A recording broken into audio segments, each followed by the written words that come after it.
We'll call the meeting to order. The transmission. It's 1 o'clock. It's time for the pledge. I pledge allegiance to the flag of the United States of America and to the republic for which it stands, one nation, under God, indivisible, with liberty and justice for all. Okay, roll call. John. Here. Dale. Here. Ron. Here. Sean. Here. Troy's here. Approval of the agenda.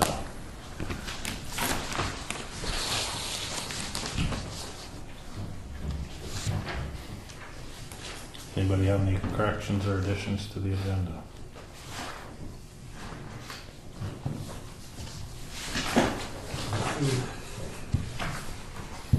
I move to approve the agenda as presented. Been moved by Dale to approve the agenda as presented. Is there a second to the motion? Second motion. Seconded by Sean. Is there any discussion? Is there any discussion? Is there any further discussion? Seeing none, we'll proceed to vote.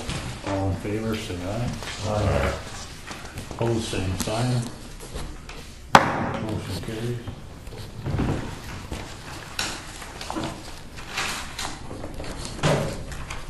Okay, we'll move on to the August 7th meeting minutes.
Any corrections or additions to the meeting minutes from August 7th?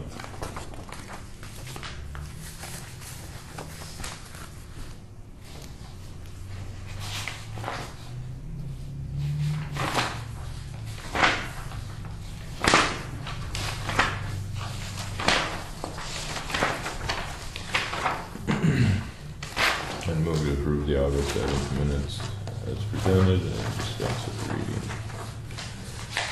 I'll second that.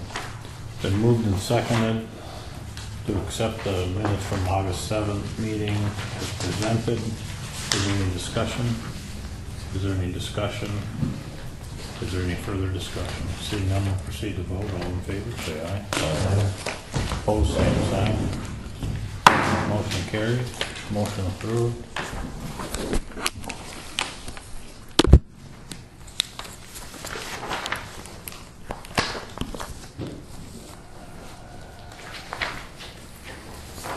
Move on to the August bills and August vouchers.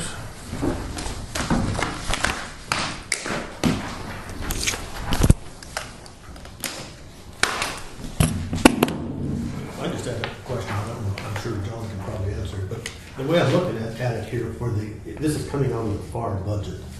And in the FAR budget, we got a 2014 balance of that 488. And then we budgeted, that much. So we were projecting that we'll have an ending balance less than this bill if we Well, according to that, it's gonna be, we won't have quite enough to pay the bill for ending balance, but. And we do have money in other funds that could be transferred into it. But is this indicative of the carryover from 2014?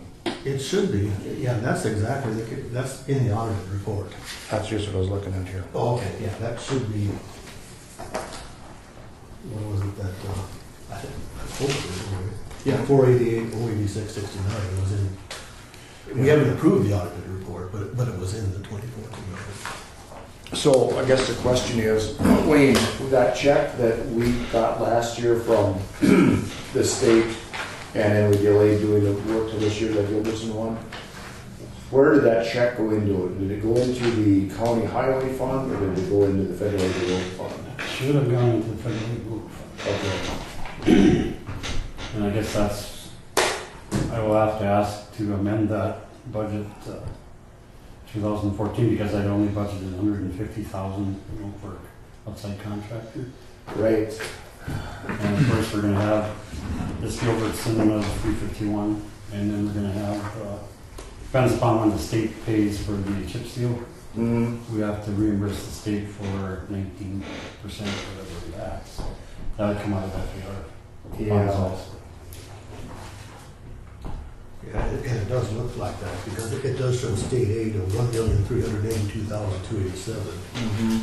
But then it shows, and it said 1,459 on it. So, But that would have been, but that shows up in 2014. Right. We spent that in 2015, didn't we? Which the money for this, we're just gonna spend now, for the Gilbertson, for this Gilbertson graphic, we're just gonna spend now. Okay, yeah. that'll be now. Okay. But we got paid for it in 14. We got paid for it in 14, but we didn't amend the 15 budget to show the expense, and we didn't amend the 14 budget to show the revenue. So now there's not enough money in the budget that is supposed to be paid out of. Where's it sitting? Well, we're In projecting, the balance of 1,353,000. we're projecting to end out the year around at what, 365, 104? On this one, I got 337. I'm not sure why it would be different from the one you got, but.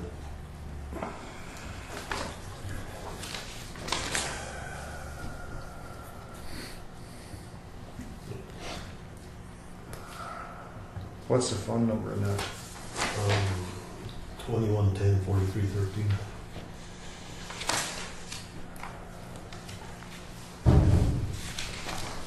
So you come back to short 14. If, What number do you have? for the fund? The ending, no, the projected ending balance in On this one here, I 15. have 337. I can look at my old. Well, that doesn't show up anywhere in any of these, of course. Will this do anything? Well, There's the fund, but it's not budgeted, of course. But that's right, well, see, fund balance. that's just an accounting of what's been done as compared to the actual budget where the money was allocated. So that just tells you what's been done. This is what's in the account before anything has been done. Doesn't matter. Unless it shows up in a budget, it doesn't. No, you can have an account balance, and we do huge account balances in the GovernSoft software that don't correspond with the actual budgeted amount for that year, and you can't do anything with the money because it's not a budgeted item. So there's a difference between the money that the county has and the money the county has set aside through the budgeting process for any one year, and they're not interchangeable.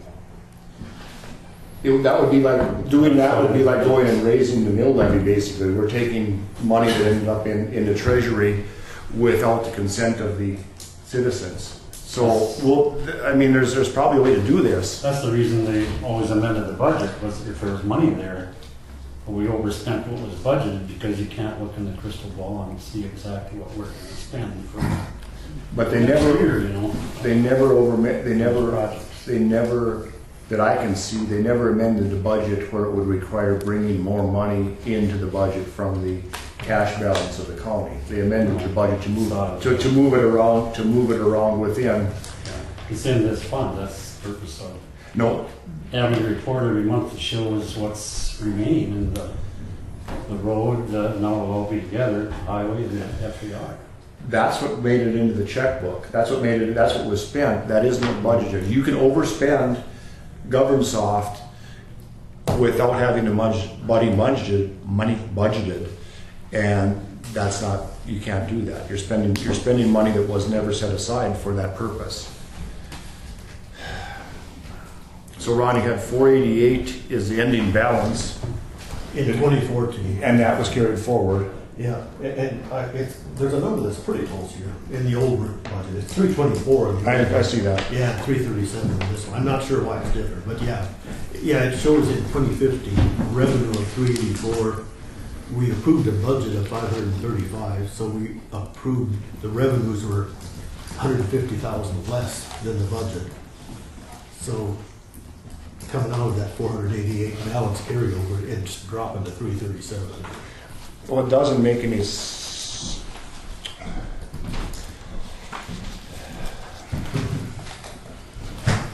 So it's close. No, I know, but this was the actual balance. That was actual, yeah. What was the projected ending for 2014? I can't find that. Well, it should be here, but I can't find it either. It's not in here. Yeah, the closest one I can find is that 324. And on that 324, the 535, 393. No, that's the projected ending for 15. What I'm saying is this 48, the ascending balance, is this inclusive of the money that we got for the project, or were we going to have an ending balance of the 488 anyway, and the money that we got for the project's not showing up in the 14 budget, which it shouldn't, I don't think. Well, I think so, because It should show up as budgeted revenue in 15. that's where, It should, but it didn't. because the revenue showed up and the expenditure showed up in 2014. And the expenditure should not have shown up in 2014. Right. Unless this 1.4 million we spent was for run the project. But it does show that you had revenues in 2014 of that 1.3 million and expenditures of 1.4 million. And you're saying you really did it in 2015, not 2014. You know, we did those other projects, Yeah, last year, that chip seal, or that overlay. Yeah, so I'm On the not Sutter sure. Road, and then we had 1.8 million coming from 1358. So then we sent in the bills to state, and they sent the money back. Remember, we sent the bill in before we had the money.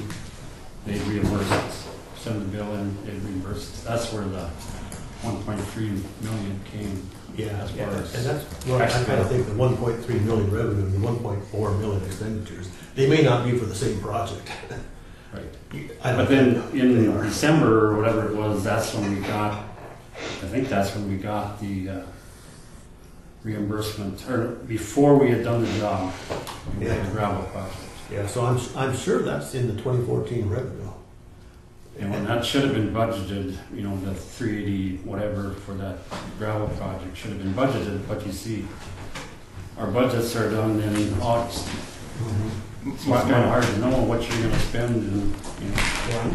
My point is $500,000 was the projected revenue for the closing out the year end of 2014. Correct? That's what we That's the projected. number. Okay. But what was the actual? But there's actually money in the Yeah, account. that's true. I think that's right. Okay, so let me finish. So then if we brought in an additional 300 and some thousand dollars into that account to cover this project, why then did we only end up with $488,000 in there when we should have ended up with $690,000 in there? Where it doesn't make sense that money came into that fund because it didn't increase that fund by the amount of this bill we have to pay. Well, I think, no, Are we sure it came into that fund? I'm thinking it came into a different fund. Well, I mean, you can go back and figure that out pretty easy, can't you? That's really not what we have in front of us right now, what we have in front of us right now is the bills. But we don't have the money in the fund to pay the bills. That we don't have the money in that fund to pay that bill. Right now, but we can amend the budget later. What does that dollar amount mean? I don't I mean, know. there's money in the fund is every month, the monthly deductions are subtracted from whatever accounts that we Right. spend it out of. Not all that money. They're talking about budget. money allocated through the budget, and we're gonna go over budget. So then we have to reconcile that somehow. Yeah, It doesn't have anything to do with. That's what we amend the budget. No, you can't amend a budget if it's going to increase the possible levy. You can only amend the budget to the downside. You can only amend expenditures or in revenue. And there's a way to do it, but that report, Wayne, means nothing. Well, if the money is there, then you're not increasing the mill levy. That report means nothing. The itemized budget is what, and the money spent on each one of those line items is what that's supposed to keep track of, but they've never been correlated. That is not indicative of what the actual budget is. That's going to happen this year, but it's never been that way. That includes carryovers from many years gone past. The balance just keeps rolling. That's not how the budget works, because we use up that carryover by lessening the mill levy. So a carryover into the budget. Or making a conscious decision to carry a reserve, but the reserve needs to be budgeted too. You can't just let it sit out there on the books and not account for it. GovernSoft doesn't have a way to account for that when we levy against the carryover. So that's an ongoing running balance. This is an actual budget and accounting of what should be done. Right. But we can amend the budget down the road, moving funds between funds. We have to go back and amend the 2014 budget to show that check coming in there, and then we have to amend the 15 We have to budget find coming out forward. where it went, but we're not gonna get that done today. Right, but we need to determine which fund it went into before we can determine which fund we can write it out of, because these are special funds and they're not interchangeable between special funds. You can't take a balance from one special fund and put in another. Right, a revenue fund can't be used for another, it can't be Right, taken out of that. so we need to determine which fund this money went into, then we need to amend that fund for 14 and 15, and then pay the expenditure of that fund. But it's gonna be that fund. Right? It doesn't appear that way. The balance didn't go up by the $380,000 that it should have. It only went up by $160,000. And if that money went in there, it should have increased it by that. Did it come in anyway? Don't know. I don't know, but I mean, all they have to do is print that out, and it shows all the revenue that's for that account. If they pick out a date from a certain point to another point, they can print that out. Half an hour, 15 minutes.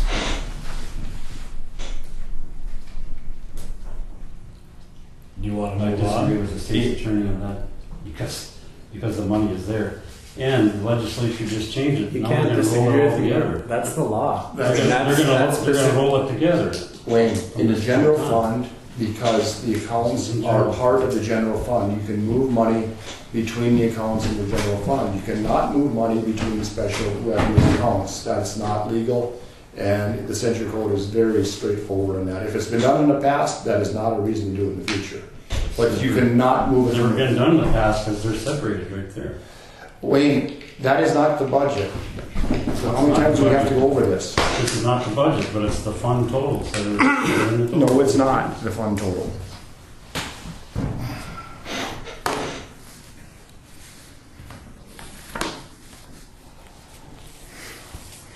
But I think we should just move on to the time to straighten it out. Okay.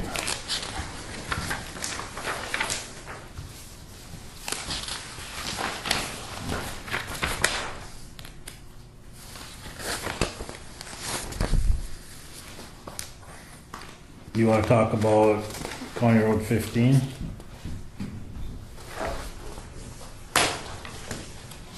Sure.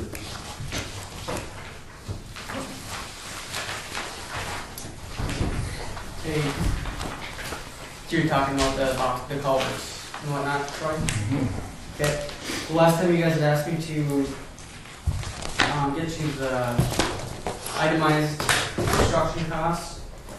So we put that together. We use the most current prices from the projects we've seen done this year and last year. So on County Road 15, we looked at two options. One of them was the 16 by 9 box culvert. And then the structure guys looked at what kind of steel culvert would fit there. They're equal to 16 by 9, and it came up with 3 84-inch steel culverts. Steel culverts, assuming the prices today would be what would be bid. The cost was $385,000. For the box culvert, the cost is approximately $425,000. So the steel culverts are about $40,000 less. That, I don't quite follow this itemization. That conduit, the 84-inch pipe, Yep. that's the cost of the pipe? Yes. Yep. Okay. Pipe and installation, of course, too. That includes the installation. Yep.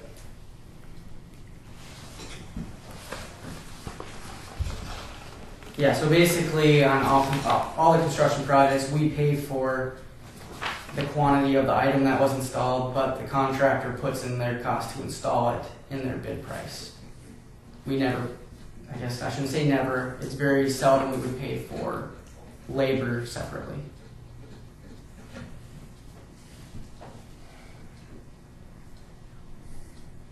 So do you have an itemized breakdown of the cost for the materials for the concrete culvert and the cost of the materials for the metal culvert and then the corresponding installation costs? Does it cost the same to install the steel as the concrete?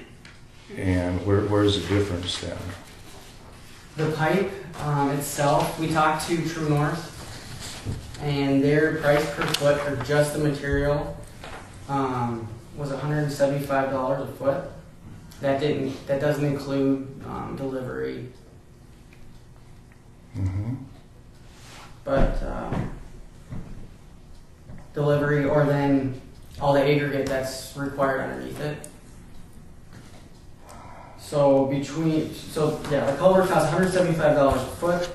So then on top of that, they said they've seen charged about $400 a foot for the rest of the work, which includes the gravel they needed placed as base underneath the pipe, and then backfilling the culvert, compacting it all the way up.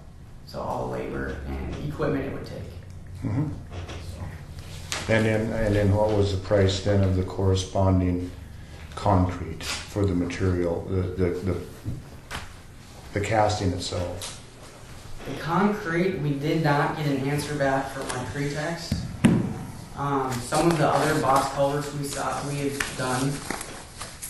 I'm trying to think now. I had it written down here. The cost of the concrete was $140,000 for the box culvert, and that was a little bit smaller box culvert than this. And then the labor to install that was $100,000. So the materials cost more, but the labor was a little bit less. So is the labor included in the concrete price? Yes, but now there's a little bit of a difference there, because with that, we pay for the foundation fill, they call it, separately. You see that itemized on the box culvert. Mm-hmm. So we got the foundation preparation, $12,500, and then the foundation fill, which is the gravel they place beneath the box culvert. So it's not exactly comparing apples to apples there, because some of the work that's included in installing the steel culvert is not included in installing the box culvert itself. But I mean, the end project cost is reflective of that. Yes. It's $382,000 to $483,000. So the end result is the same. Yep. Yep.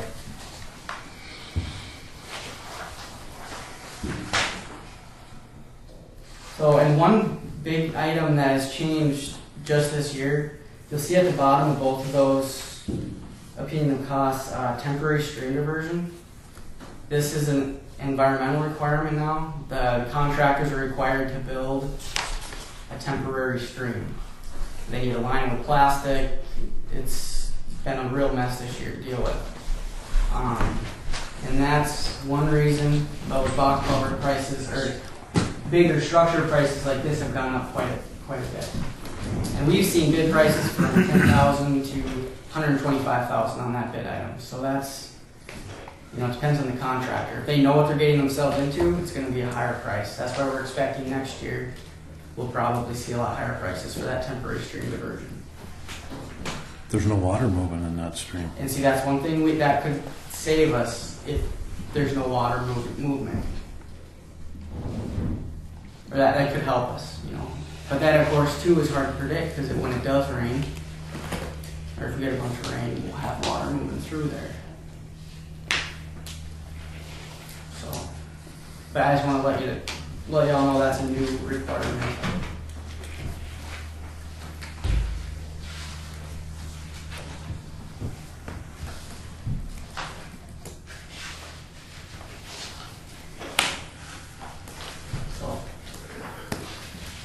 Do you guys have any other questions on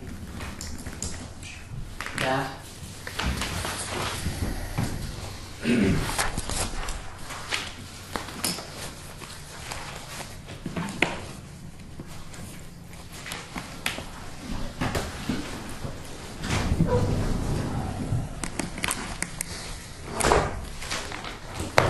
I don't. No, we're able to bid it. We're able to bid it on break that out and bid it separately. The project itself? Yeah, the culvert, the culverts, but that's separate from it's fine to bid it separately from Yes. the graveling. Yeah. Okay.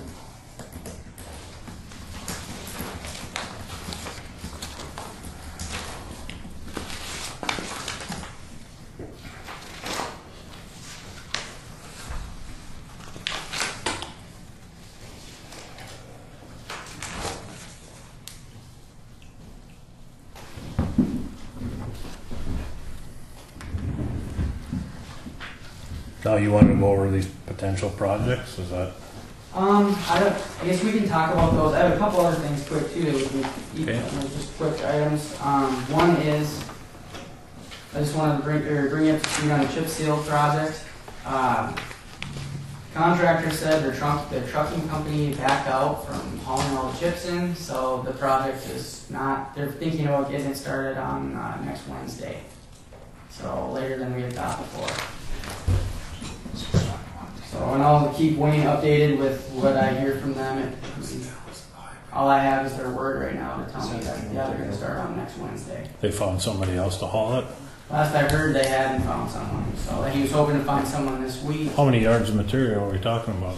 4,000 or 5,000 tons of chips, I think. I don't have those plans with me, but. Oh, yeah, that's here. Where did it come from? The Cheyenne pit. I think Colin owns it. Yep, 4,000 ton.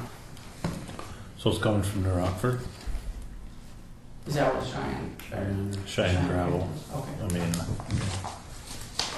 So that was last he answered my phone call was Monday, and I have tried contacting him a couple more times this week and haven't heard anything. But so yeah, that's that. The completion date on that project is next Friday, so they're going to be in liquidated damages here pretty quick, which I did let them know that that's coming up, so they've been made aware. Now the Tom Gilbertson projects, we have the estimates to be approved today.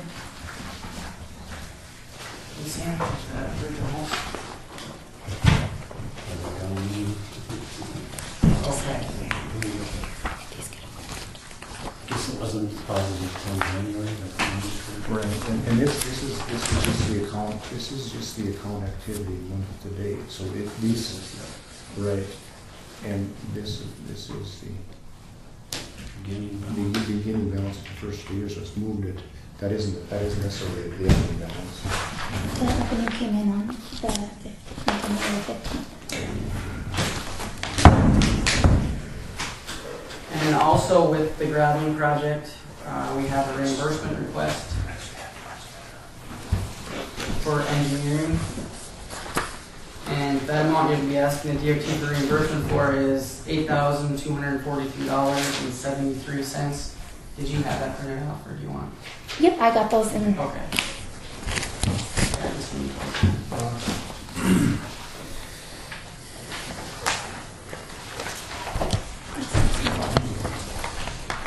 I guess that's times two, that's for one project. So we've been splitting them on the reimbursement request. So this isn't a duplicate, this is, we gotta pay the. Yeah, because the state wanted us to split it out because it is two project numbers, so they said to split it 50-50. 056, no 57. So do we need to amend the budgeted revenue on that, in that account because it's got a higher balance than we budgeted? Well, we're just, are you guys doing this? Well, we're still doing this. We're screwing it. We need to it's a little bit, this actually came in January of 15. So now we need to determine whether or not this revenue was budgeted revenue into the fund in 15. If it wasn't, then we need to amend the 15 budget to include its $425,000. Correct. And the hang up was that we thought it came in 14 and then that would have caused, but if it came in 15 and this is truly an addition to the revenue, then we can do it just as Wayne said. Mm-hmm. Yeah. Was it in the budget? No, Oh, I didn't budget. no, it wasn't. Because we didn't know we were gonna get it. Right. It's not possible it was because Wayne didn't know about it at budget time in 14. Right. And we never amended in 15, so it's not possible. So we need to make a resolution amending the federal aid to road budget for that amount into the revenue side, and then we need to amend the budget for the expenses coming out the other side. But that much. Is that a motion? No, I just explained it to you so you guys have time to. I didn't have the numbers here. Here. Where's the number? I think it'll have to be two separate motions, or maybe not. Okay. What's the numbers of that? What's the cost of that check? What else is coming out of there, Wayne? In the future, depends upon, you know, when this chip Our seal- share of the chip seal. chip seal. It'll be, Right, we don't know that number. We So don't know okay. that yet, so we can do it later. Okay, so we can guesstimate it. What's the chip seal bid? 729,000.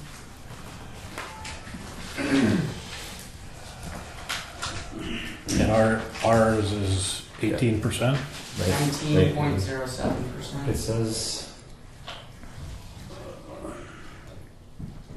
152,000. Oh, yeah, they have it listed out. They got it separated here. it doesn't matter. That can get done at the end of the year. Can. As long as but really, I guess all we have to do is amend the revenue side here. As long as we can write it, we can amend the expense side at the end of the year. But the revenue side technically you have to get the money in before you authorize the check being written out. So I would make a motion that we amend the federal aid to roads 2015 budget to add a additional revenue of $425,681.95 received from the North Dakota Department of Transportation. Been moved by John to amend the revenue in the FAR budget for 2015 by the amount he stated. Is there a second to the motion? I'll second the motion. Seconded by Sean. Is there any discussion? Is there any discussion? Is there any further discussion? Seeing none, we'll proceed to vote. John? Aye. Dale? Aye. Ron? Aye. Sean? Aye. Troy votes aye. Motion carried. Sorry, back to you. Now, we're looking at reimbursement requests. Is that what we were doing? Yes. Yep. I have two reimbursement requests here to the North Dakota DOT in the amount of $8,243.73. They're both the same. I guess we need a motion to request this reimbursement from the state of North Dakota. I would move we sign the reimbursement request to the North Dakota DOT. Been moved by Sean that we submit the reimbursement request from the DOT. Is there a second to the motion? Second. Seconded by Dale. Is there any discussion? Is there any discussion? Is there any further discussion? Seeing none, we'll proceed to vote. John? Aye. Yeah. Aye. Ron? Sean? Aye. Troy votes aye. Motion carries. Okay.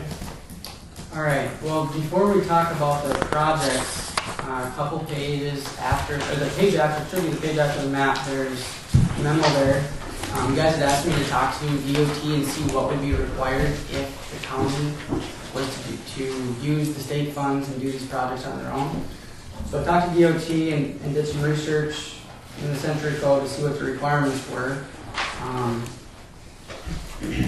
And I don't know if you want me to read through it, or if you guys have all read through it already, then you can ask me any questions you might have on that. Okay. Is there a mandatory percentage the county has to do on their own? Or could they hire 100%? Could the county be a contractor and hire independent contractors to do all the work? The DOT said an agency like the DOT or county cannot be considered like the prime contractor and do 30% of the work and hire subcontractors. He said, or yeah, I guess that paragraph has it there. If the work is under 50,000, if the contract would be under 50,000, the county could hire anybody they want, no bids. If the work is between 50,000 and 100,000, then the county would have to request at least two quotes from different contractors of their choice. Mm-hmm. But if the work is over 100,000, the county would have to put it out for formal bids. So there isn't, yeah, he said it's treated differently than as if the county was the prime contractor, because the county is a public agency. Does that answer your question? Well, I mean, what happens if the county wanted to be part of the work and then bid out, and then $100,000 of the work, $101,000 we wanted to bid out? That would the county be responsible for paying the cost to the independent contractor as a contractor would, or would the funds be paid right to the independent contractor and treated as a prime contractor? See, this $50,000, $100,000, that's just a Century Code anytime you're dealing with state or federal money.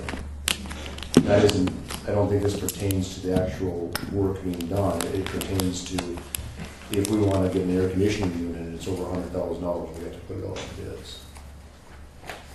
The question is, when a contractor bids this, and let's say the work is $200,000, a certain percentage of that $200,000 bid is profit for the contractor. Is the county, as a prime contractor, eligible for that profit? No, because the county can't be treated like a prime contractor per se to make profit. Okay, so that then the next question is, we have to provide man hours, material costs, and cost for equipment. Can the profit be contained within those charges? That would depend on what you guys, or I guess, yeah, what the county came up with as their hourly rate. Right, so if it costs us $50 an hour to have a payloader, and we charge $100 an hour for the payloader, is that an acceptable cost? Can we build a profit into that piece of equipment? We allow, if we bid on this as in competition, so the low cost to the taxpayer, whether we're bidding against construction engineers or whoever we're bidding against, dollars is still low bid.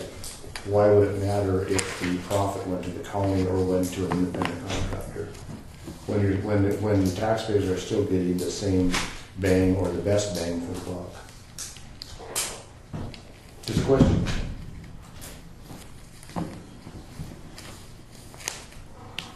if you have to prove, you know, what your normal charges are.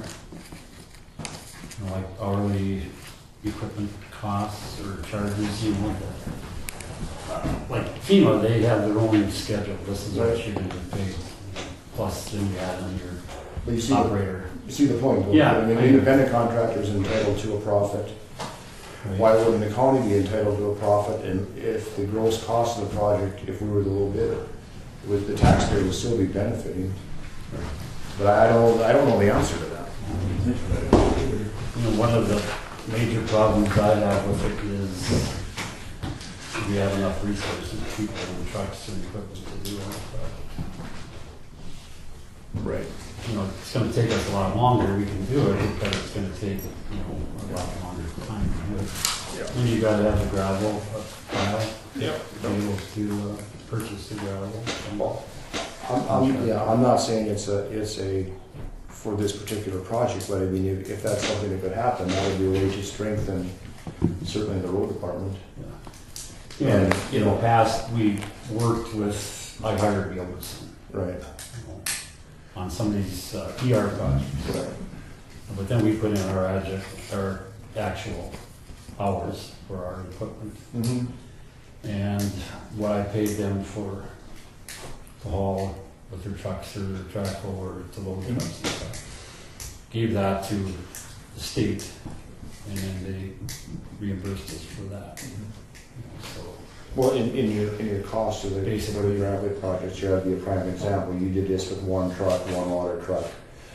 All water truck, front end loader, roller and blade, and they all are working supporting one truck. So if you use 4 trucks in here and support them with one water truck, one front end loader, and one blade, the cost per day decreases dramatically.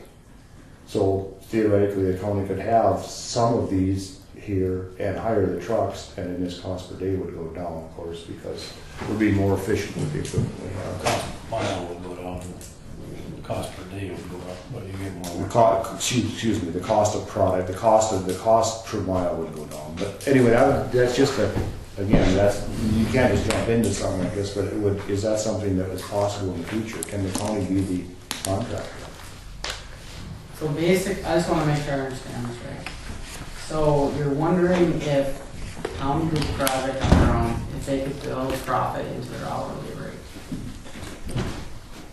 A simpler way to propose it would be, we have a project out there and contractor A, a private contractor bids $100,000 or $200,000 and the county bids $199,000.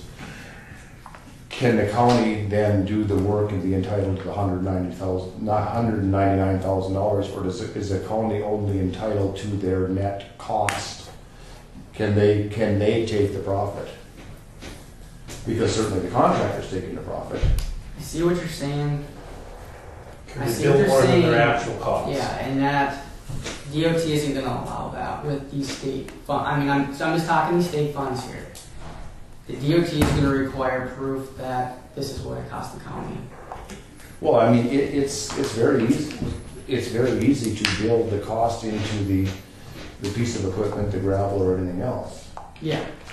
Yeah. So the answer is yes, you can do that. And as long as you can justify that if they're charging $80 for an hour for the payloader, so can we. Their $80 for $1 an hour for the payloader includes a profit. Yep, typically 15%. But how would the county show that? We would charge the just same. up the- We would charge the same amount for the payloader. We'd have to have the same size. Because you said you have to justify your time, materials, and labor. Mm-hmm. And if you justify, if you charge them and the profit was built into it, how would you distinguish? If you charge the same rates as they charge, you have to bill come in cheaper than they are. By $1. The other question is, I'm trying to think how this would work. So usually, okay, a public agency puts out a project for bid, asking contractors to bid on it. Is it, maybe this is a question for Jamie. I mean, is it legal for that public agency to say, I'm putting a bid also on this, my own project? Not sure. I mean, I'm not saying it is, I'm just asking. I'm not sure. I'll do some research. It would seem for the good of the taxpayer on both sides of this issue, if we could do it, we'd be better off. It would be a little bit cheaper for the state monies coming in here, and it would keep the money local. And it would strengthen the county's financial position. Question? Yeah. If you charge that much for that, when you do work for the township, the county would have to charge the same for them, I would say. They can't charge one place at over amount of money, and then when they did work for the township, it'd have to be the same, I would say. I would say that's wrong, but anyway. They charge private parties more money than they charge townships. But that's the county itself, I don't know. Yeah, it seems to me like the county could turn in a competitive bid using those rates, but for the townships, they would be a different rate. I don't see why they can't do it. Well, I mean, time, distance, time of year, availability of product, everything varies a bit, so. But it's a good deal you're sticking up for the county, Dennis, we'd like to see that.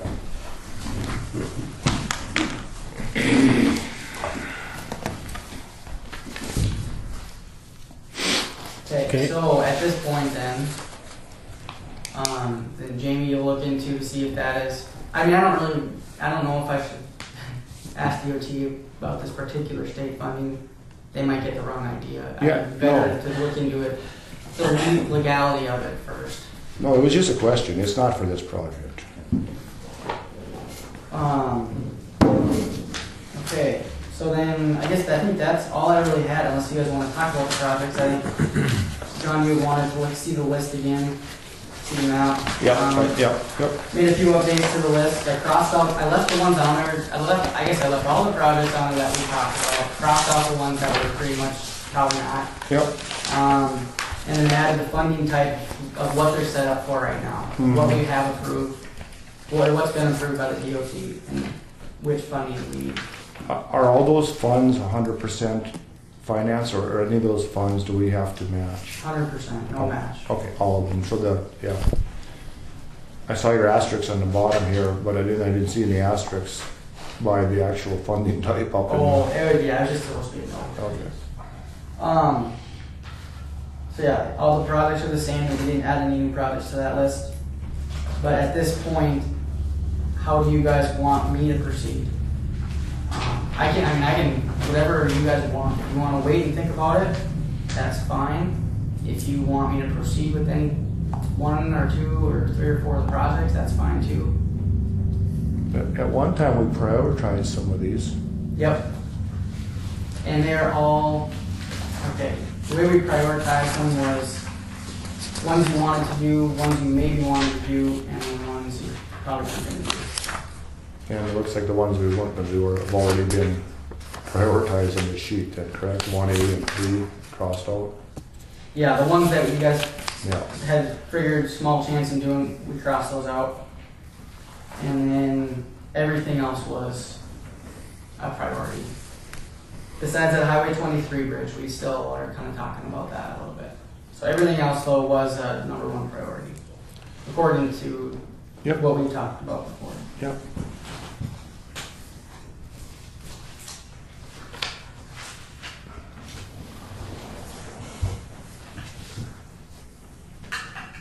And the time frame on this, what's the window of when the work has to be completed or finished, I guess?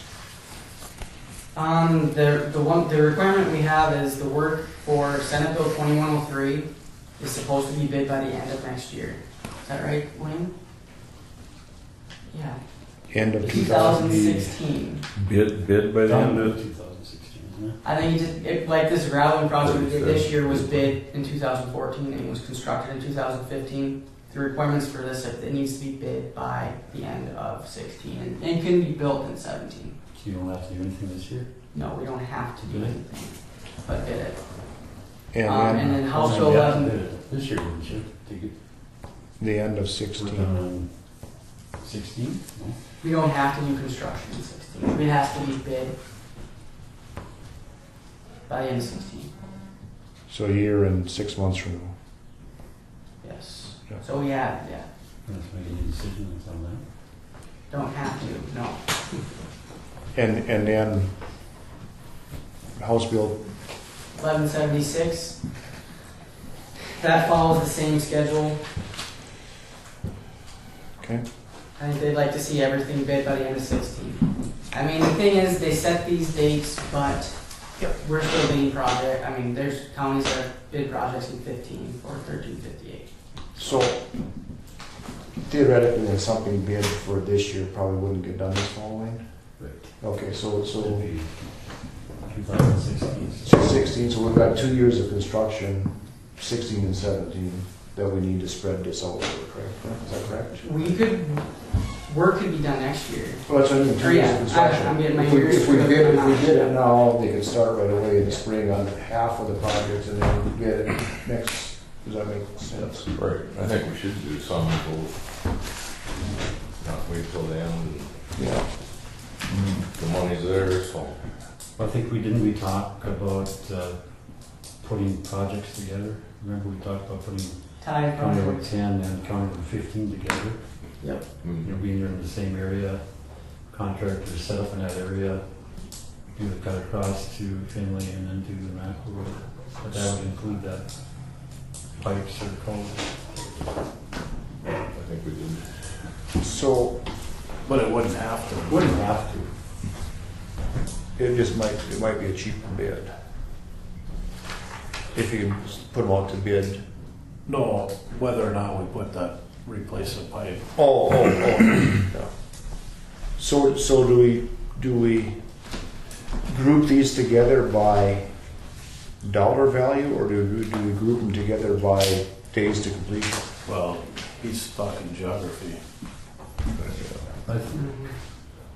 Didn't you lump Yeah. something together? by Yeah, dollar? basically the two up in the northeastern part of the county, and then the ones on the western end of the county. 'Cause the one the four we were looking at doing first was Highway 10 and Highway 15. So I'd lump those two together. I think for sure Highway 10 should be lumped in with another project because it is so small. Otherwise, we'll get high prices for 2.5 miles of gravel. But then also lumping both Highway 3 projects together since they're very close to each other. They run the full length of the county essentially, but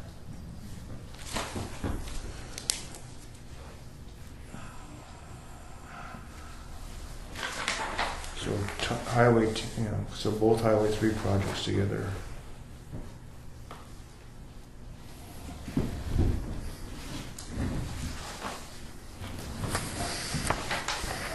And which one should Highway 10 go with? Steel calling something over on the, 15.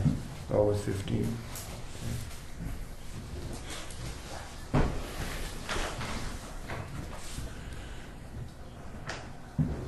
And then that leaves 19 and 28. Well, they go together anyway, don't Yeah, at least 22, 28, and 23. they? Right. 6, 7, and 9, they're all about the same size, about 600,000. Not sure where they are in the map, but.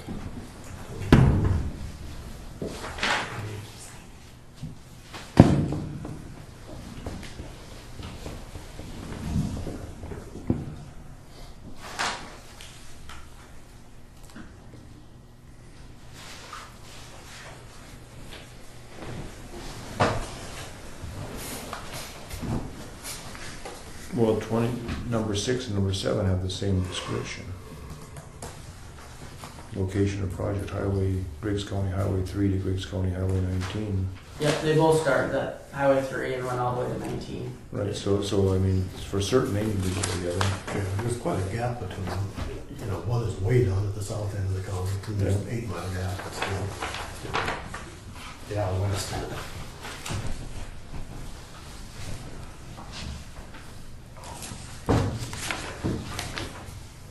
Of course, it will depend upon what the bids come in. Right. You know, how many projects we can actually do.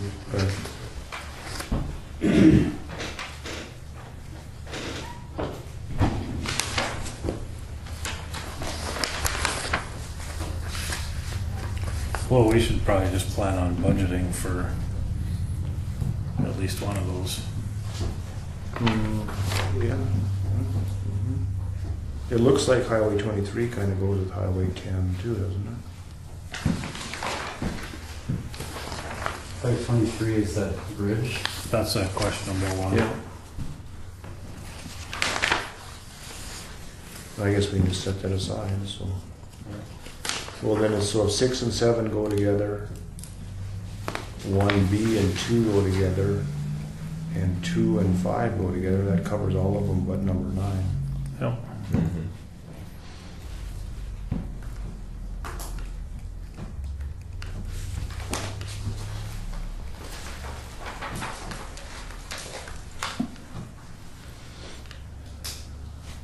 So that would be 1.16 million for the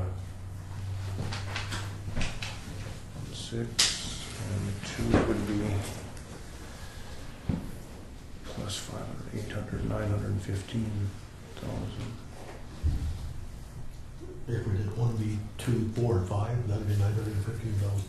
1B and 4 Oh, go together, and then 2 and 5 go together, that would be that would be 830,000, 800 and, excuse me, 790. 790. So 790, 915, and 1.16. I think they're pretty close. yeah, not bad. But I don't know if that makes any difference money-wise. It's probably the latest, probably the duration to do the project is a big thing. In the tonnage.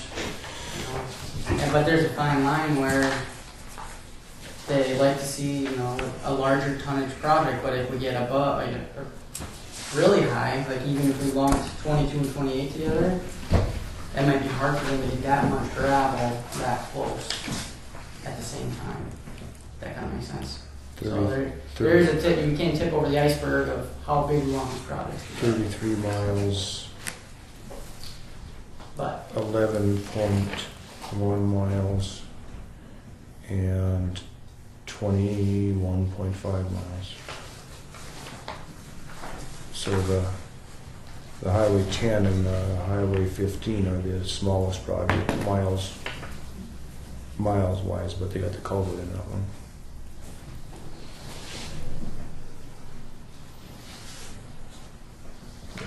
If we wanted to, we could lump 2 and 28 together. That'd be this gravel road and this one over here.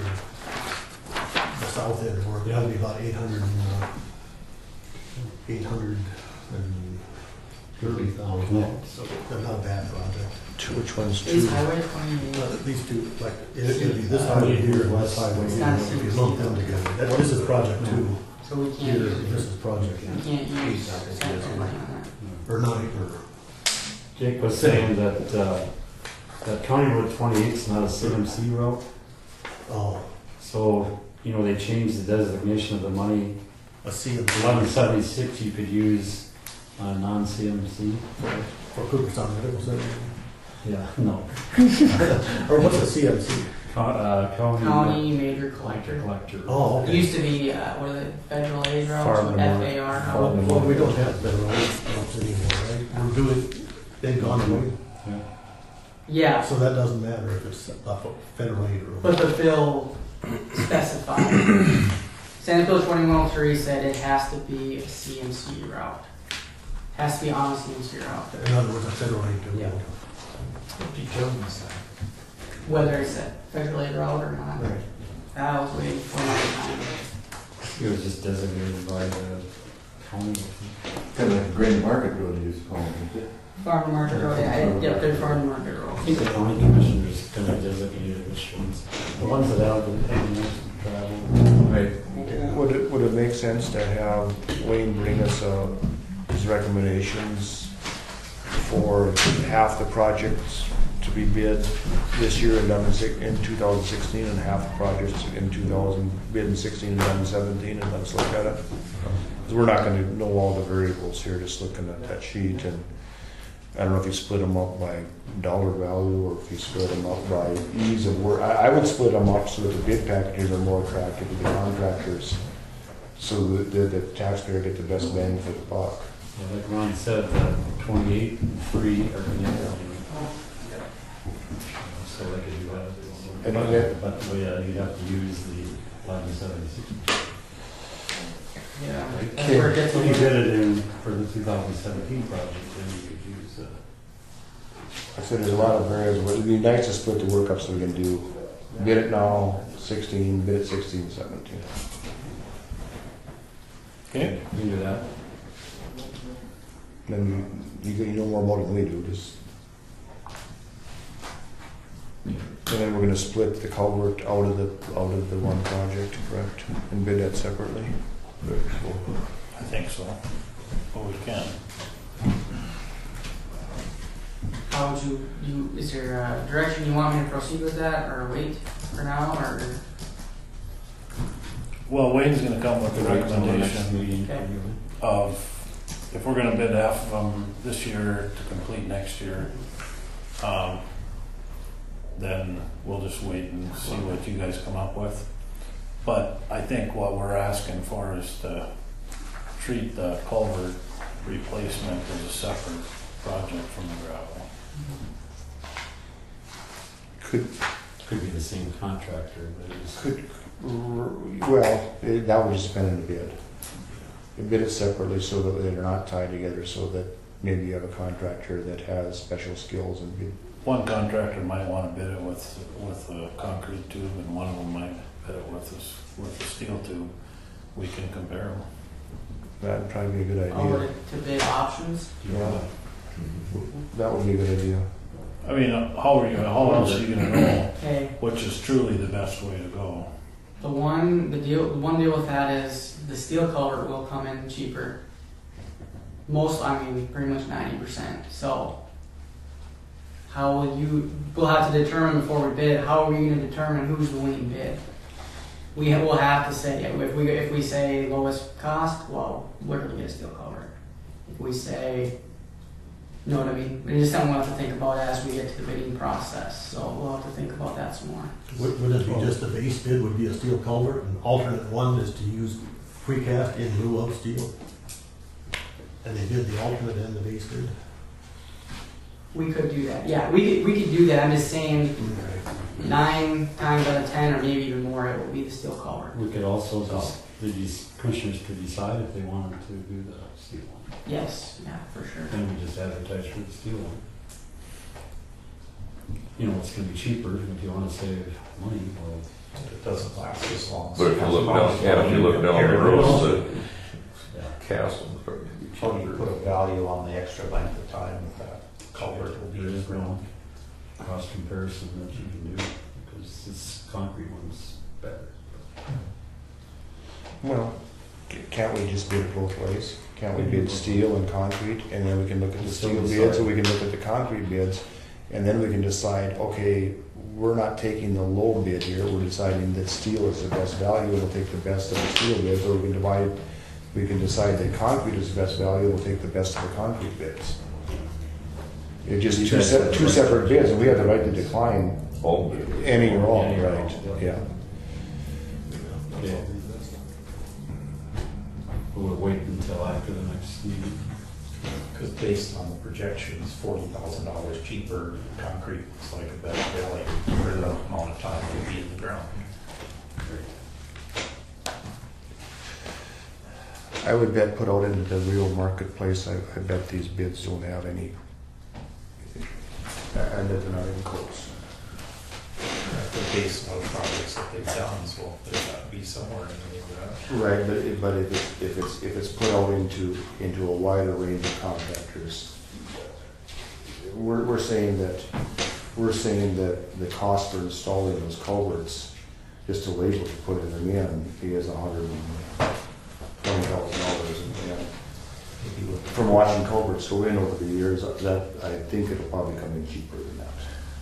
Watch them put that one in 32 of that, it'll cost twice as much. It's been working on that thing for about 2 months. Yeah.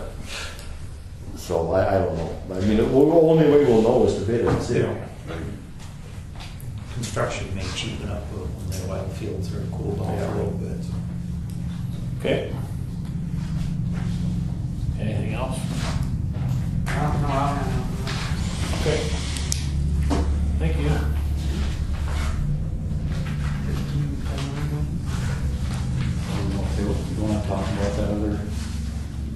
that stub road? That unclaimed road, or, Well, I mean, I don't know who owns it. It- Anybody? you still don't know if we own it?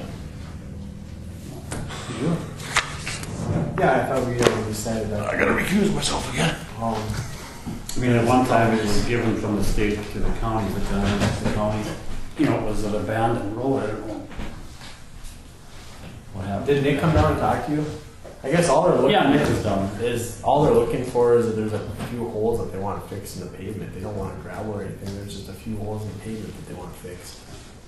Yeah, I gave an estimate. I talked to Border States the other day, and I measured out the spots where they put gravel, you know, and I figured, I made a copy for everybody if you want to talk about that.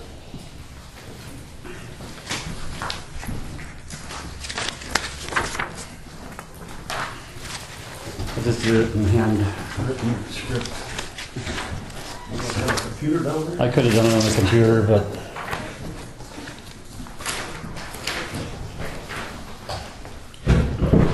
So what do you think is the wisest thing to do? I don't know. The patching the spots, just estimated at $3,790. That's just for the materials. It could take about 52.65 tons. I talked to Border States. They are charging $72 a ton right out of the plant. And we'd have to haul it here. We'd have to lay it with the maintainer. It should be oil put down first, but we don't have any tack oil. Our distributor doesn't work. We have done it without, but you really need something to spray onto the gravel first. Make it stick a little better. So I mean, that's fairly reasonable, but then the rest of the road is just solid cracks and chunks, you know, like this, with gaps in between. That's what's called the alligator cracking. Transverse cracks goes across the road. So the option one was $37.90, but that doesn't do anything for the rest of the road. Option two is to cover the total length of 1,584 feet, 22 feet wide with 3 inches of hot mix. This would take 322.66 cubic yards or 653 tons of hot mix asphalt. It's $72 a ton.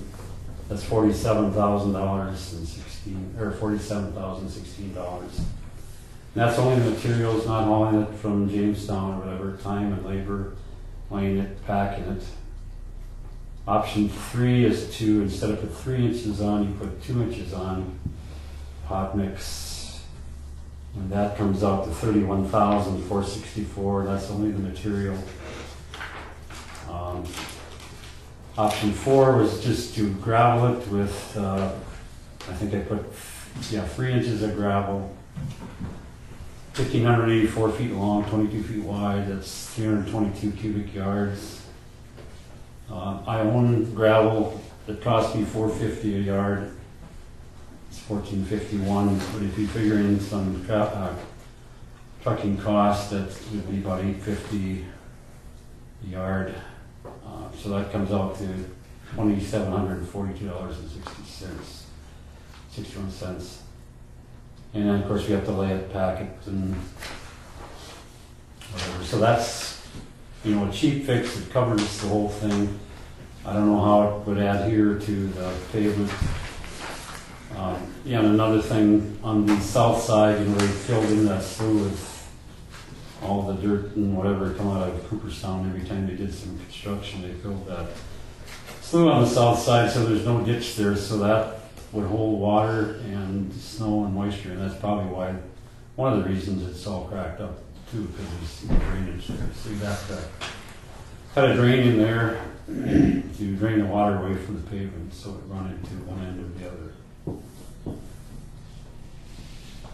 And on the bottom, I just wrote a note there this morning. There's going to be a hot mix plant set up 1 mile west of Binford, because they're going to mill off number 1 from Binford to the flashing light. And they're bringing all the materials to that pit to mix up, so I don't know if they have anything extra or whatever. I think they're hauling this material from Cheyenne sand, chips, and or the gravel to make the hot mix, and then they're taking the recycled asphalt and mixing with it. So what that cost is, but.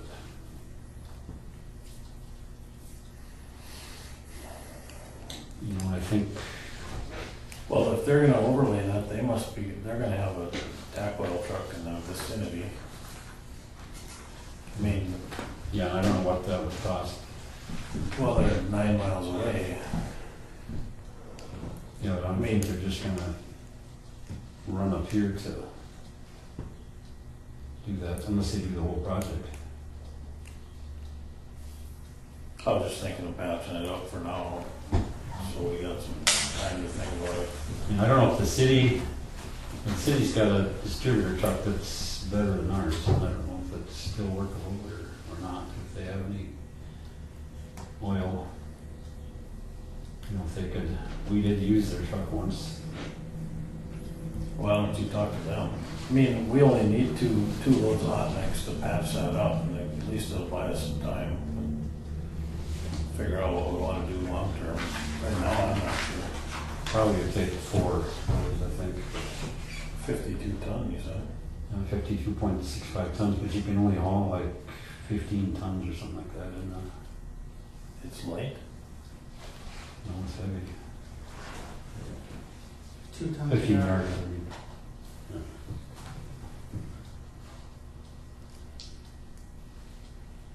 Yeah, 26 cubic yards, you know, but you can't haul a full trailer or full load of, like gravel, you can haul 18 cubic yards and still not be over.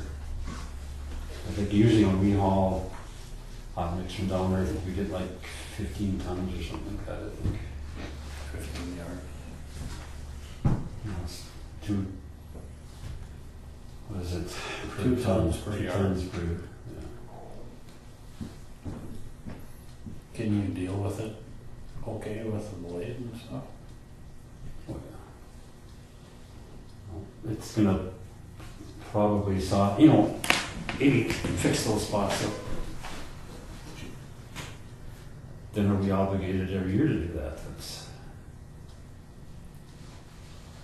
Did you, on your research, what did you do to find out who owns it?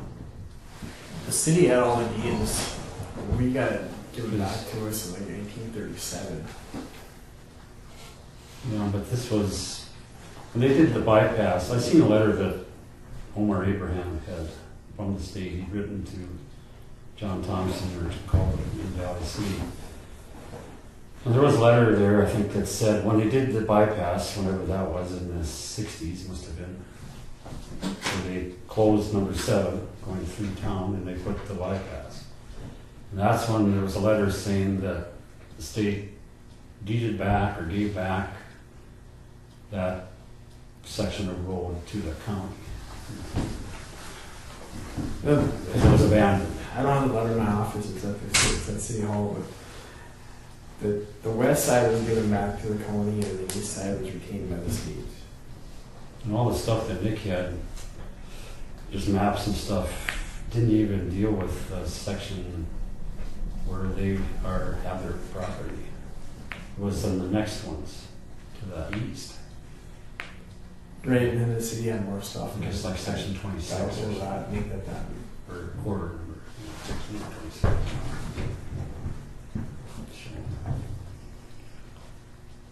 If we could say this is a one-time deal, and then, I don't know. Well, if it's county road, I don't think that we can say it's a one-time deal. I think the county has continued If obligations. it's an abandoned road, I can't see how it can be a county road any different than a section line or something. Whose road is this down to the Ball Diamonds? I'd like to know.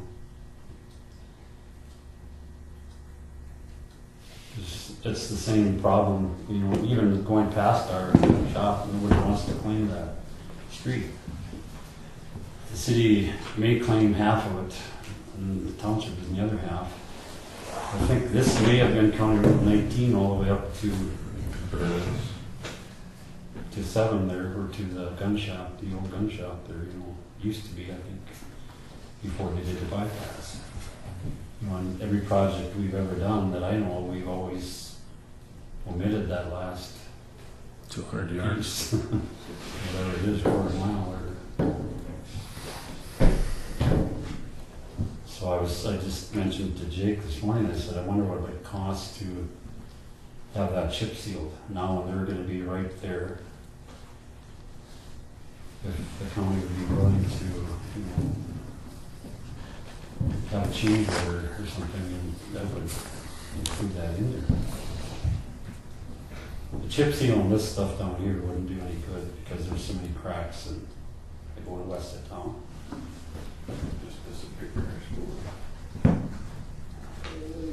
He would like us to fix those spots. Well, why don't you find out if you can get some hot mix out of Benford? Yeah, You could haul that yourself, right? yeah, we haul this other Jamestown too. Right, but it would take less time to go get it there. Less time, miles, And find out if we can, if the city will oil it for us. I mean, we don't even know if we can do it yet until you find out the answers to those questions. Okay? Okay. That's all I have. Okay. Thank you. Thank you. Have a good weekend. Me too.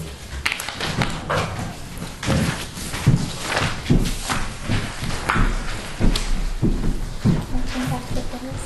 Huh? Do you guys table the bills? We did. You did, okay.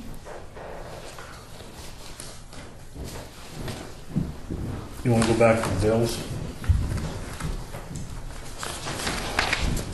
Yeah, we were. But See if John can come back.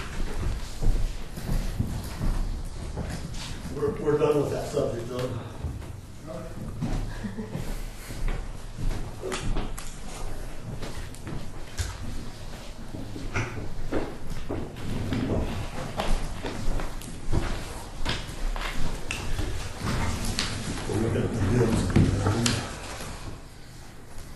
We'll go back and look at the bills, John. Huh? You don't get this? No, I don't get that. Okay. You can get it. Either make me mad or happy, and I don't want to do either one. No, you didn't make a decision.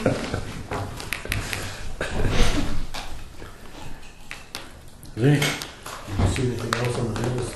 questions or comments on the bills, vouchers?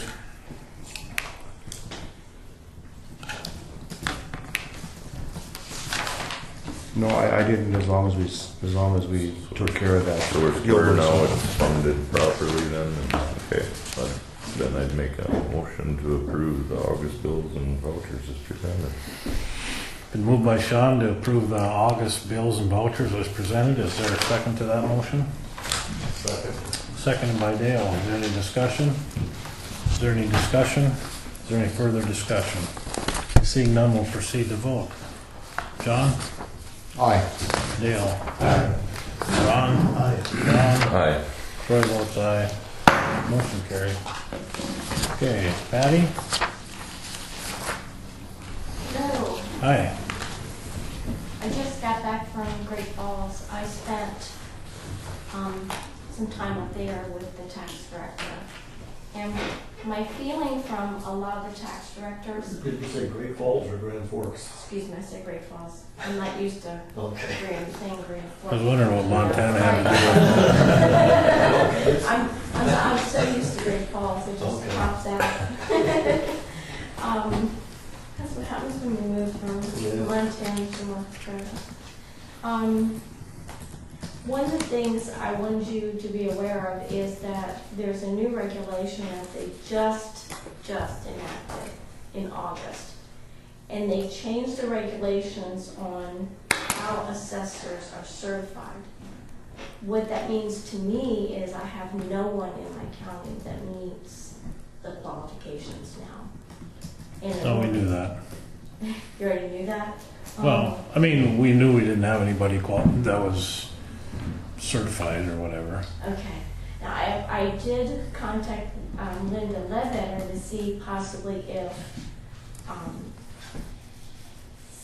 Farah could be grandfathered in, because the city auditor led me to believe that she had so much education that perhaps she could be grandfathered in, and Linda said no, that they have to meet the qualifications. And of course, she only took one course, but it wasn't even the proper course. So, anyway, I just wanted you to be aware of that. But you have 3 years to get certified, I think. They changed it to 2. Okay. Right, but I mean, So- you are able to do the job of the assessor in this 2-year period here. Correct, Yep. and they have to be under somebody else. What a lot of people are concerned with, I just didn't know, a lot of people are telling me it's going to impact me as far as time goes, because I'm going to be actually being out in the field auditing all the townships.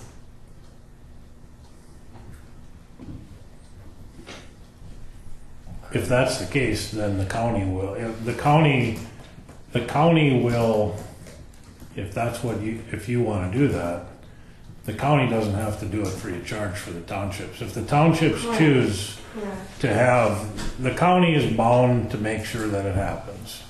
Okay? If it happens due to you doing them all, then you will have more time to put in, but the county will be reimbursed by the townships for that work. Correct, and I did speak with, I'm trying to get some ideas on how to do that billing, because I don't know exactly what was done previously. So I am doing some research on how to bill a number of different auditors. Say they bill the townships by the number of parcels they have in their townships, Sure, and they just flat rate everything, sure. whether it's built or, or undeveloped or undeveloped. So that's what I was thinking of doing. I wanted to know what your thoughts were regarding that. I think the only way to do it, because we're gonna have to bill the townships, and it's gonna be an actual cost to the county for your services over and above what we're paying you for, if it becomes that.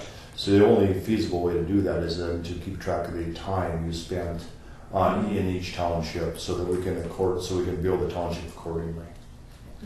Some people bill typically by parcel, some bill by time, so I didn't know what your preferences were. Well, we're gonna have to pay whoever does this by time. You're gonna be compensated, or if we have to hire an outside auditor, they're gonna be paid by time. So we need to bill accordingly so that there's no gap between what we bill the townships and what we what we pay for the services. Because we can't make a profit on that, on our obligation, but nor are we supposed to expend any funds over and above what the cost is, so. That would be my. We need to charge them the same way we compensate the person doing the work. So you're getting paid by the hour, we should bill by the hour. That's what I was trying to say. That's what I wanted to know, exactly how you want it to be done. Okay. So what is your preference? Does it matter to you whether I do it, whether I get reimbursed by the county, or should I bill it totally separate? Most people are getting billed by the most tax registrars are getting their pay by the county and then they're billing, but some. I was assuming, because you asked the question of us, that you were going to put the hours in your county job, and then we were going to get reimbursed by the county, by the townships.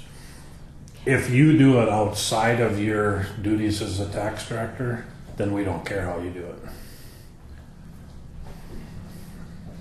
Okay. Right, because you're really not getting paid by the county, then you would bill the township directly, and then we're not involved.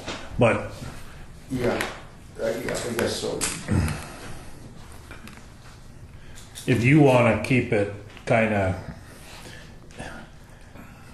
all one way or all another, it might be easier for you to do it via the county, because otherwise you might have some doing each. I was thinking it'd be easier for accounting purposes. but I Right. just didn't Right. want to communicate Yeah. with you. If we're doing it through the county, I think we should do it on an hourly basis because that's how we're gonna compensate you for doing it.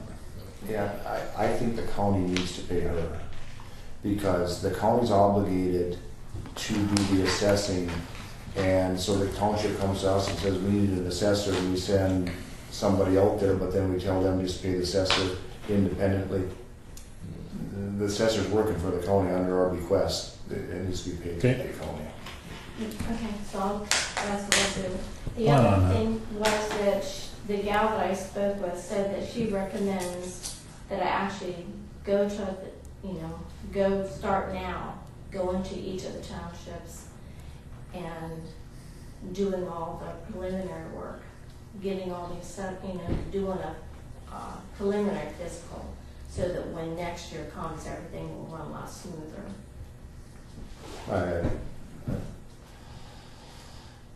That would mean I probably was thinking I'd like to probably work more hours. I wanted to get your approval for that before I actually did it.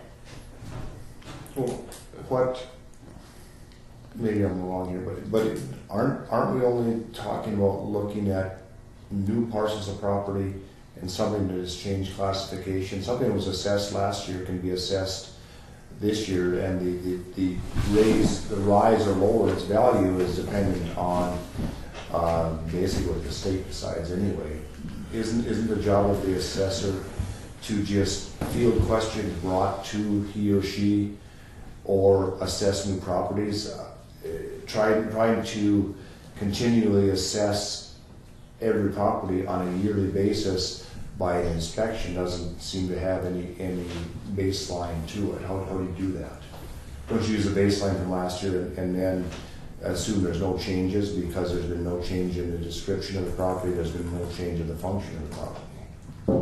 Well, what she was stating that she did was she would take her property cards and just go do a quick physical, look at the card, look at the property, and just do a quick physical. But you don't need to do that at the township level until the township asks us to do it for them.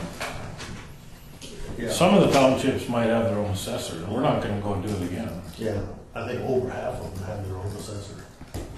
But with that protocol, how would you determine what the baseline for that property was last year? And so now you've got the valuation of the property, and now you're looking at it. What would determine the baseline? How would you know that it should change or not? Basically, you're looking for improvements. You're looking for, But you have a physical description of the property as it was assessed last year too. Maybe that improvement, how do you know that the property wasn't assessed with that improvement? I'll have to learn that. I understand what you're saying. Well, there's no way to do it. That's what I'm saying. That's why the only way things are reassessed is when there has been a change that's been reported. Correct. Yeah. I understand what you're saying. Because you don't have a baseline, so you don't know. You could say, well, that sure is a nice sunroom. I'm gonna add that on here, but maybe it was done 5 years ago, and maybe it was assessed in last year's assessment. Okay. And if you read the century code, every year when we sign off on it, that is a correct and full assessment of every piece of property in Griggs County, whether it was looked at or not. We certify that's the complete assessment. So basically, I need to start with any of the new building improvements. That's my understanding of it. Well, it seems like it should be the township board that requests her to do that, right? Correct. Only, correct, yeah, or the city, and the city has an assessor, so. Okay. Correct. I mean, under a perfect system, you wouldn't go out in the field at all. You would just take all the assessments from all the townships, and it would strictly become a clerical job. But evidently, the new regulations going to kink and all that in that none of the assessors are going to be qualified for next year. Well, there's a class 2 unification and a class 1. We have a lot of class 2 qualified ones. The township assessors are class 2 qualified. Not anymore, that's the whole problem. Are you sure about that? Yeah, I contacted Linda Ledbetter and they have to meet, I talked to 2 assessors and they said they're not willing to abide by the new Well, regulations. but they went to their continuing education class not long ago to get their class 2 up to date again. But you may be right, but I thought they were all still class 2 qualified. My understanding was that they're not, because of the brand new law that went into effect this past August, that it's making it so that they have to have 4 classes, 2 self-studies, and 1 other class. But I thought they had all done that.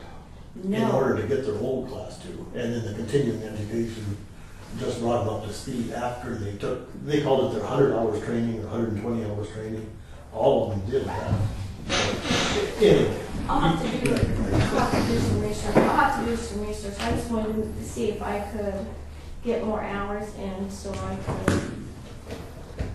Well, you won't even know if your services are needed until we get to the point where they request services. Okay. Well, okay. What I was going to do is I was going to talk to the clerk and recorder and see what things have come up. Talk with them. The clerk and recorder, is that who I need to speak with?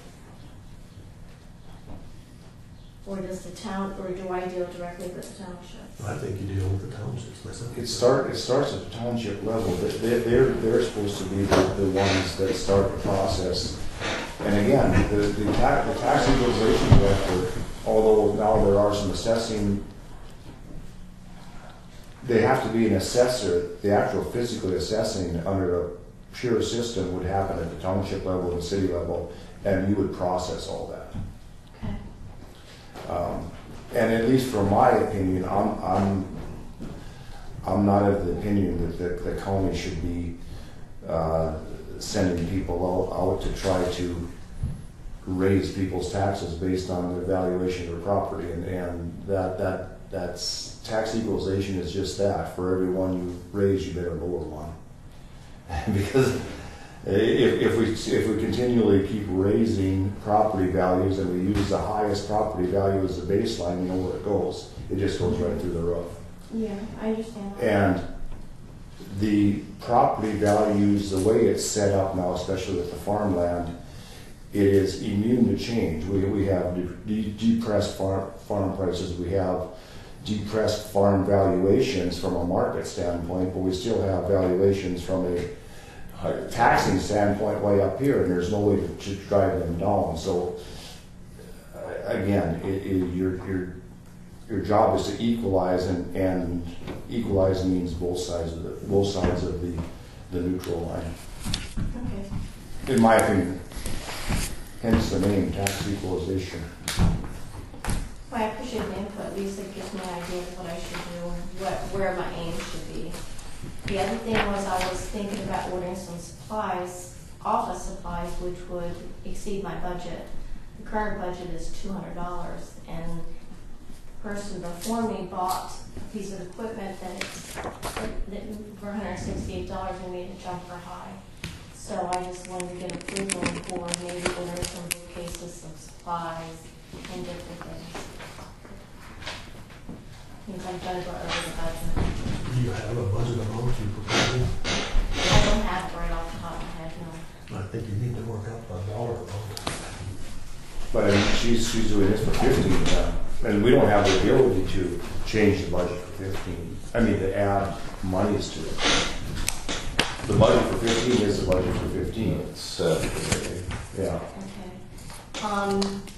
If there's funds in one column that's used and funds in another column that's not used, can I switch the columns? You can ask us to amend the budget, but you can't amend it. The problem with it, the easy answer is yes. The more technical answer is, right now, if you take funds out of a line item that has funds, what happens if you need the funds in that line item before the end of the year? Okay. That's the, so, and taking it one step farther, And if in fact there are excess funds in that line item, then why was it budgeted?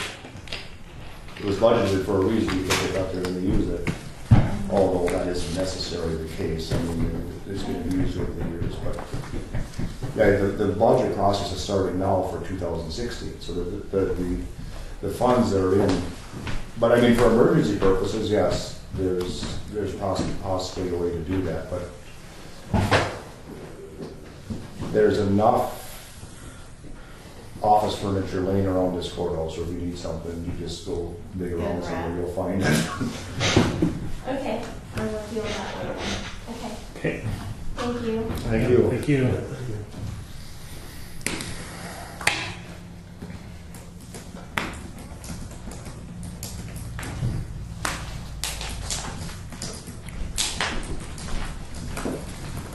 Great.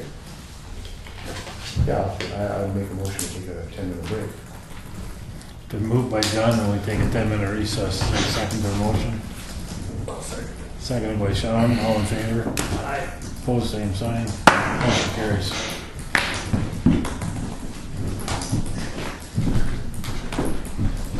Drink all my water. Say what? I need to drink all my water.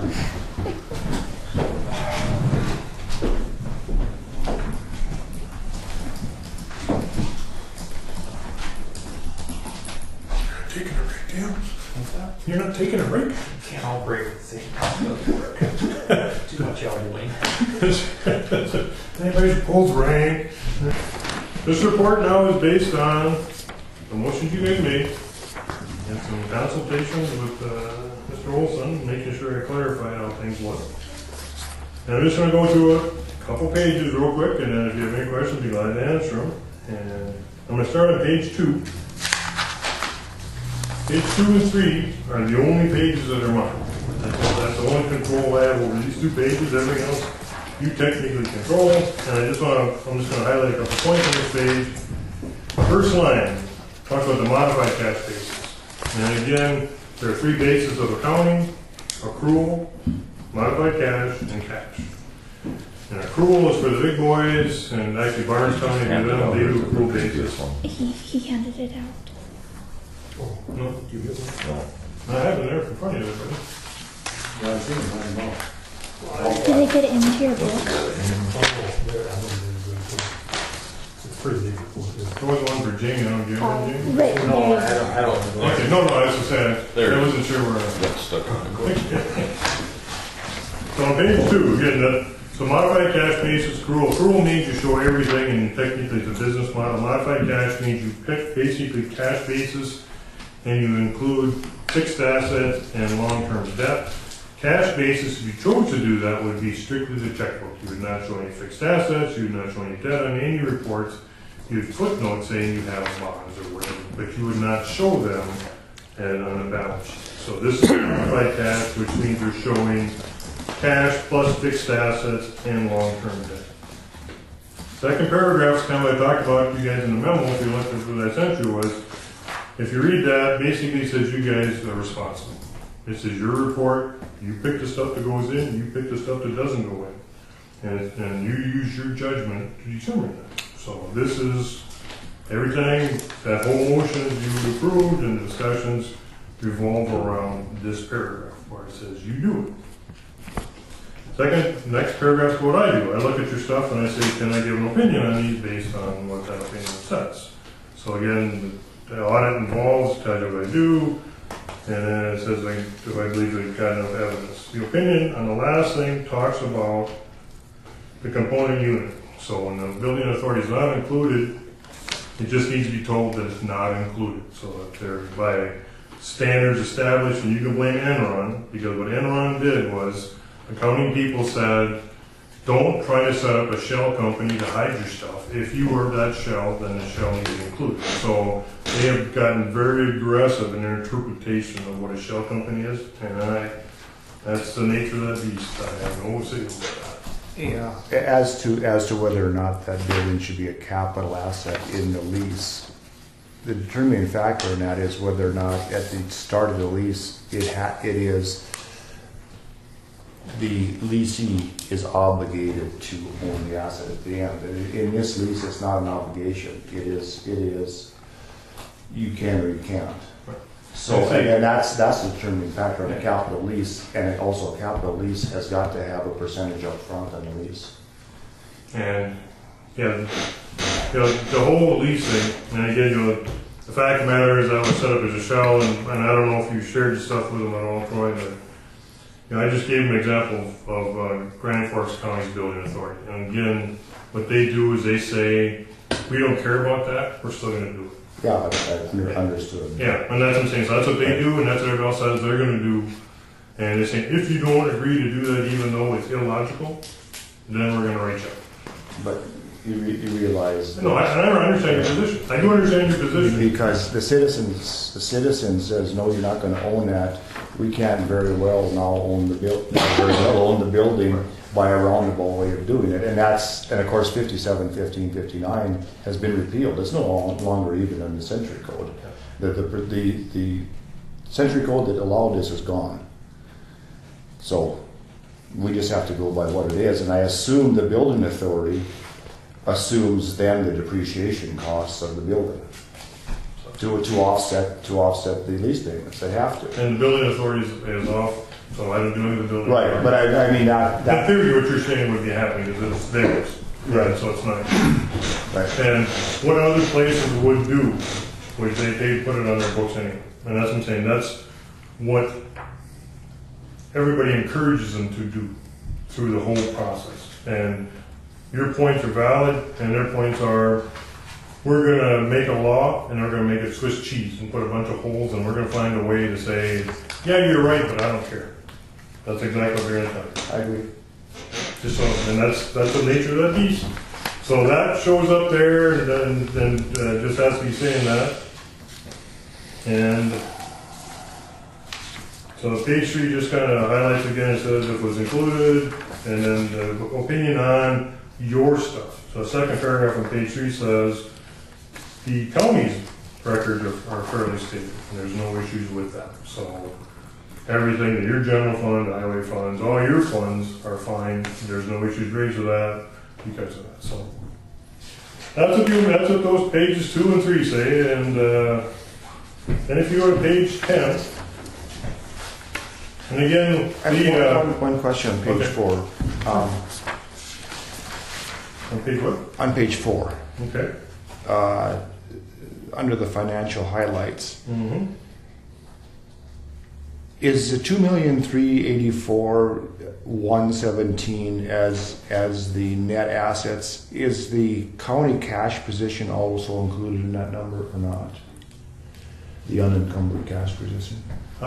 Technically, not all of it. See, this is where county government's goofy because your prepaid taxes and what you're holding for the cities and schools, that cash balance is what county gives you and Sam gives you. So the 2.3 million is what is considered your portion of the total cash the county has at the end of the year. Okay. And that includes the general fund and all funds. Yep. And that's inclusive of the cash balance, the county cash balance. Yep. Okay. Yep. Just wanted that. That's right. Very good. 10. Sorry about that. No problem. I got no problem answering questions. So page 10. Now we do have, and again, you can make a final decision on it. You'll see component units, and again the 2.3 million that we talked about, John, is on that page. You see on top. Yeah. This 279. That's the 3 other entities: Water Resource, JDA, and Fairmore. Now you can include them or exclude them also if you want. And you can say we don't want any component units that meet your criteria. What were the 3 again? Because actually, if you go to page Water Board, JDA, and the Fairmore. And they bring their books in as part of the audit, and I do a cursory audit. I don't do a detailed audit. So if they had separate issued financial statements, there would be more issues discussed about them. But in context of the county as a whole, they're small. Well, I think they are actually the county because none of those have and correct me if I'm wrong here, Ron, but, or Troy, none of those have levying authority. Right. So they are technically, they're not even a component of the county, they are part of the county government. You can put them as part of you, and that's why they're technically here. Now, you can show them either way. Remember when I sent the memo with the thing, I said 3 options? Yeah. Included in, separate from, not shown. These guys are the third or second tier saying, we're gonna show them, but we don't want, you can add the 2.3 and $279,000 on page 10 together and have just one number, and then it shows us as funds of the county, if you so desire. You can blend them in, is what they call it, or you can show them separate. Doesn't make any difference because the net effect is the same for those 3. We're responsible financially for those components, so I think they need to be blended together, but that's just my opinion. Because if you choose, see, that's only when I look at this number, because when you start talking about the cash balance number, and that's all I say, if you say, is this what we have, or is this what we all have? And I agree it should be blended, because they are you, and they're not gonna do anything without you. But then other places say, since they have a separate board, we're gonna have them here, but keep them separate from us. But don't you think, Chuck, since they have a separate board with levy authority, I think that's a distinguishing factor between having them I think it should be included. Because they're dependent 100% on the county for their financial well-being. Right. Technically, I suppose in theory, they could, if they really wanted to, go out and try to be self-sufficient. I don't know if they ever could. Not by the century. Yeah, they couldn't levy. They couldn't levy. They don't have levying authority. Not tax-wise, but if they said, we think we can create an enterprise. I can't even envision where they've ever tried to, because their whole purpose was set up to be part of the government. Well, I suppose they could, but they couldn't take their cash balance with them because that is public money. So I mean, yeah. So do you want them as part of it? Just say primary government? I can gladly. One question I had, all 3 of those, I believe, have their own checkbook, right? Right, they do. And so this 279, that comes from you looking at those 3. Yep. If you go to page 17, that's their checkbook balances for all the All right, I just wanted to. Yep. Now again, you could, in theory, I know one county where like their JDA is part of the checkbook of a county that you guys see. They don't give them checkbook. And actually, the Water Resource Board in Barnes County, they chose to contract with the county to do the books for them. So they are a fund of the county. That's it. I mean, again, so I'm just giving you a choice with what these will be. Isn't that the way it should be, really? Well, if you want to know what's going on during the year, yeah, instead of being kind of surprised, yeah. Because all of a sudden they come back and if you see this report going, the Water Resource has no money, oh, it's spent it all. Well, I'd love to know that during the year. Yeah, you would. But this becomes kind of a turf battle where all of a sudden they start saying, it's none of your business what I'm doing. You're going, technically it is. And then you have to decide what you want to enforce. well, it's not. It doesn't. It could be a short-term turf battle until the next budget cycle rolls around. That's right. And that's it rolls out. I totally agree with that. Well, they're appointed by the county commission also. The turf battle is as long as the discussion. Well, but they can only remove for just a minute set of things, and I mean, if they said public drunkenness, that'll only get me.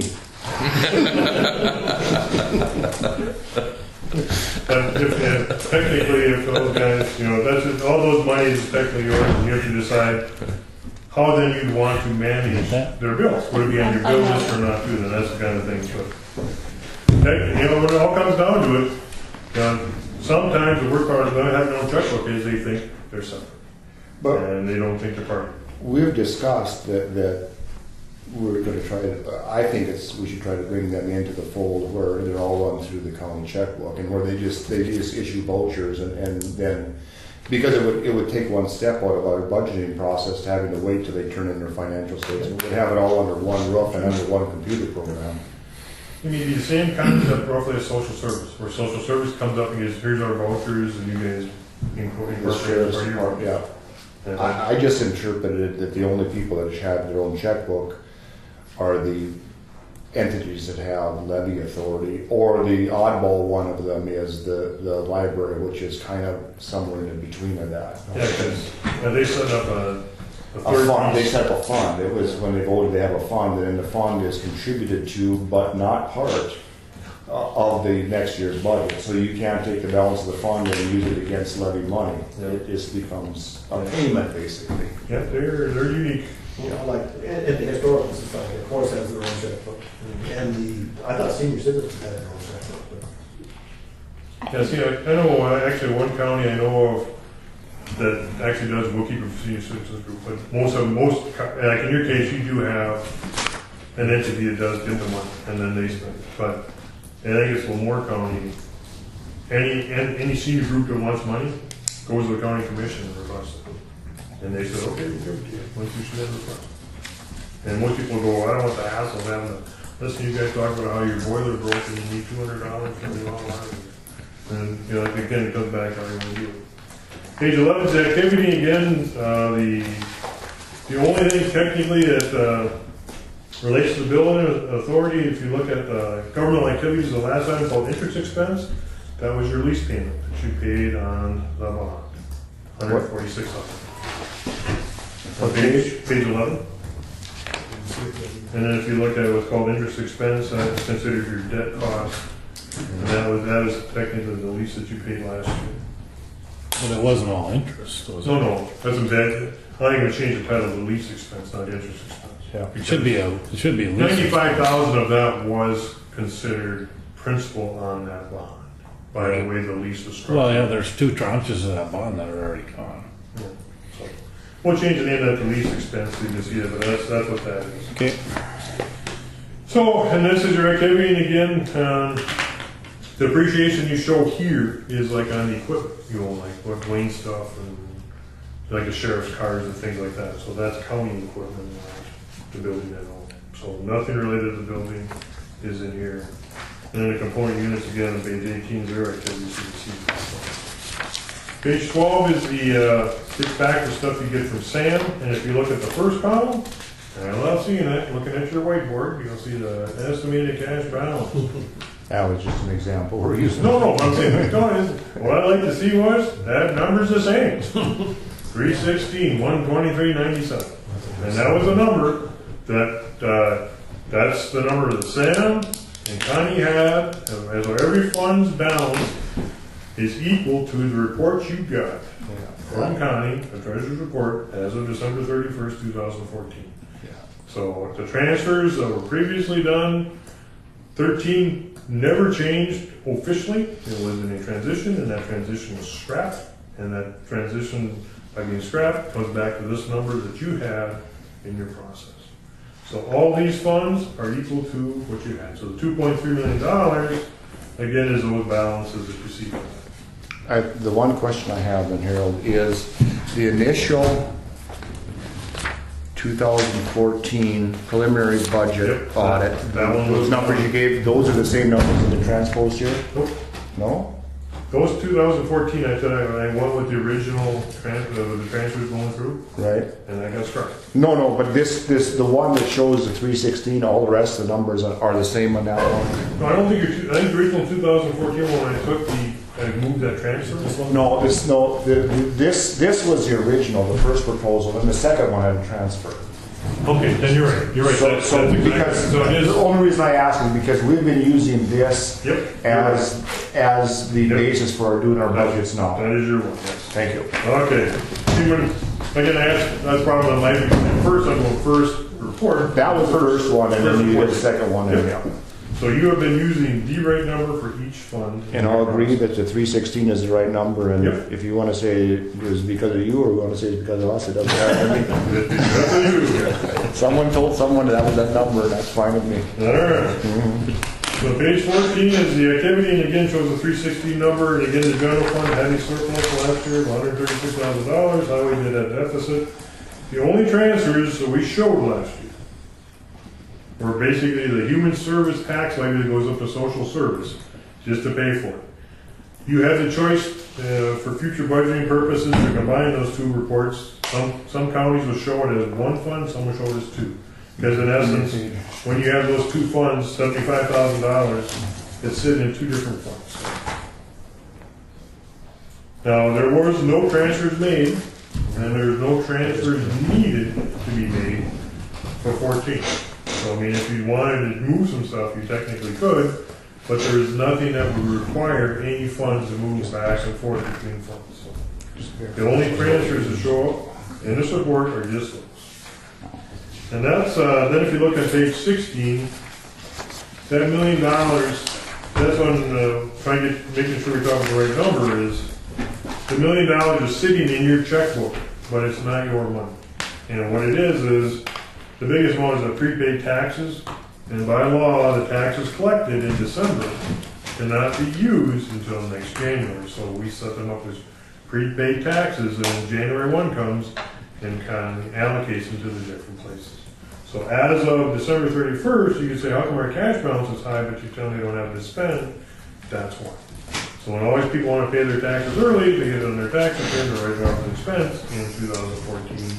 You can't use it in 2014. Right, but it's dedicated via Right. the budget That's for 2016. right. So it's not to be confused with an unencumbered balance. Right, exactly right. It's not, Yeah. that is just money that's. It's dedicated, it's pre-dedicated. Correct.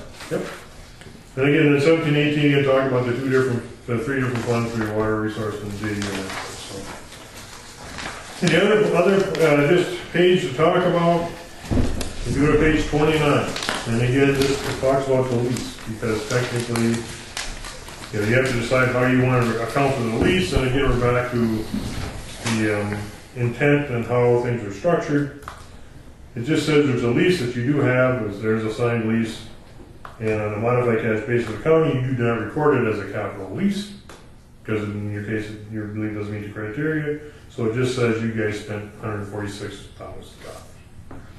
You can expand that, describe that however you want, if you want to go into descriptions about how many years it's going to go last, or whatever, but this is just strictly saying there is a lease, and it's not being recorded as capital lease. Now, the issue you might run into, if the bonding company gets this report, they might ask you why it's not, just so you know. Again, outside sources might raise the question. Just have to respond. Of course they want it on our balance sheet. That's right. But I'm just saying. that's tough luck. Well, I'm just saying, but that's, chances are good that when this is received by the bonding company, they'll send a letter back to you guys and say, hey, we noticed you're missing something. But, I mean, they have a copy of the lease, and Right. that's why I disagree with this first sentence here. The county has entered into a lease agreement with Griggs County Building Authority for leasing a county courthouse. Well, whatever term you want to use, John, it's fine. I just kind of. We're not financing building, and that's just against the whole intent of that law of 57-1559. Whatever terms you want to use, I would gladly put it. Because these are your. For the building authority for financing, Yeah, I know. I was gonna say, for them to finance the building. I have a question on those obligations above there, Harold. Okay, when you audited the books, when those certificates of indebtedness were entered into, do you look any deeper than that?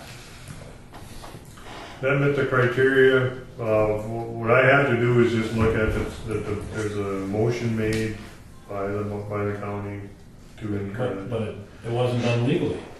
There wasn't enough uncollected taxes in the previous years to utilize a certificate of indebtedness.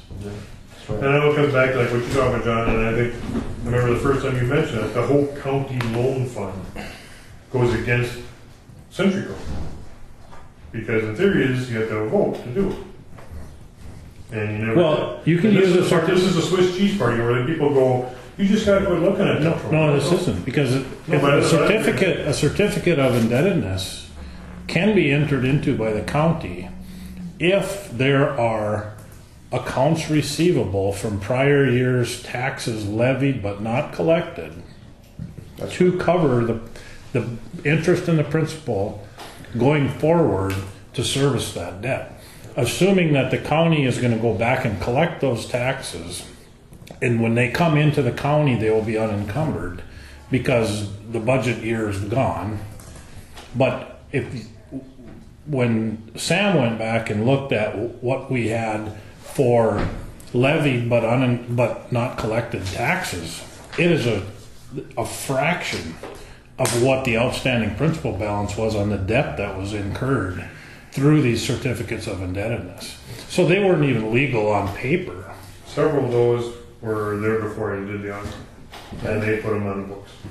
The safeguard against that is there's supposed to be a sinking fund attached to each one of those certificates of indebtedness. But they couldn't do that, they couldn't fund it. Be right, because you can only have a sinking fund for one of them, and there would be no more sinking funds. So you couldn't They'd be fund sunk. it. Right, so, but that's the instrument to ensure that you don't issue certificates of indebtedness for any more than the outstanding revenue coming in is a sinking fund. Right. Which goes just backwards.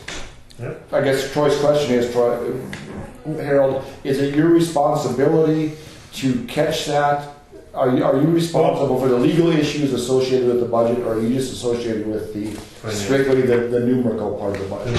The numerical, I do not make legal decisions. And if you would say we do not believe we owe these, then I don't want you to do the banks from that perspective. No, we know we owe them, but we don't have any way to legally pay the loan payments. We've been paying the loan payments. No, I know, but see, that's the part where, see, these guys things again where people go, well, the bank said it, they did give you money, so therefore it must be right.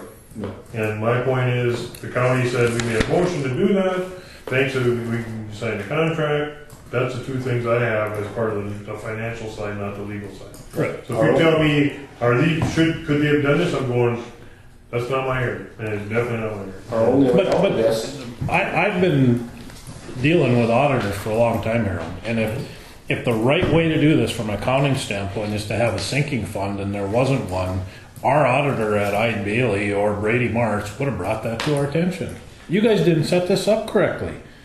Well, see, you're right, and the fact of the matter is, these guys have, as far as the government goes, said, you can't think that way. What you gotta do is you just gotta pretend that you're gonna pay for it. And that's where the whole county loan fund came from.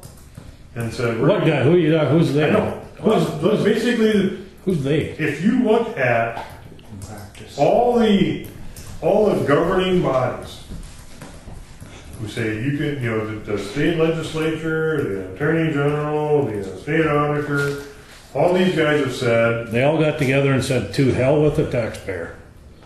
I see.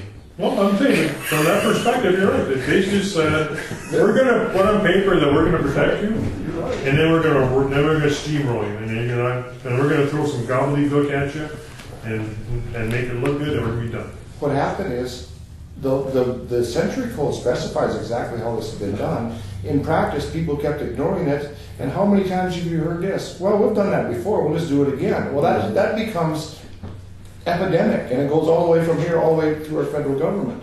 And it's pretty soon what was done before becomes standard, no matter what the rule or regulation is. So now, I mean, our only way to fix this and get sinking funds set up to pay those loans is to quit paying our taxes. Mine aren't that high. Well, it'll have to be a group effort. So that we have that many dollars in unpaid taxes so we can set up a sinking fund. It's the same logic. It's the same logic in how they got to that position. Right. Just reverse. I can contribute like 10 or 12,000. Can I help?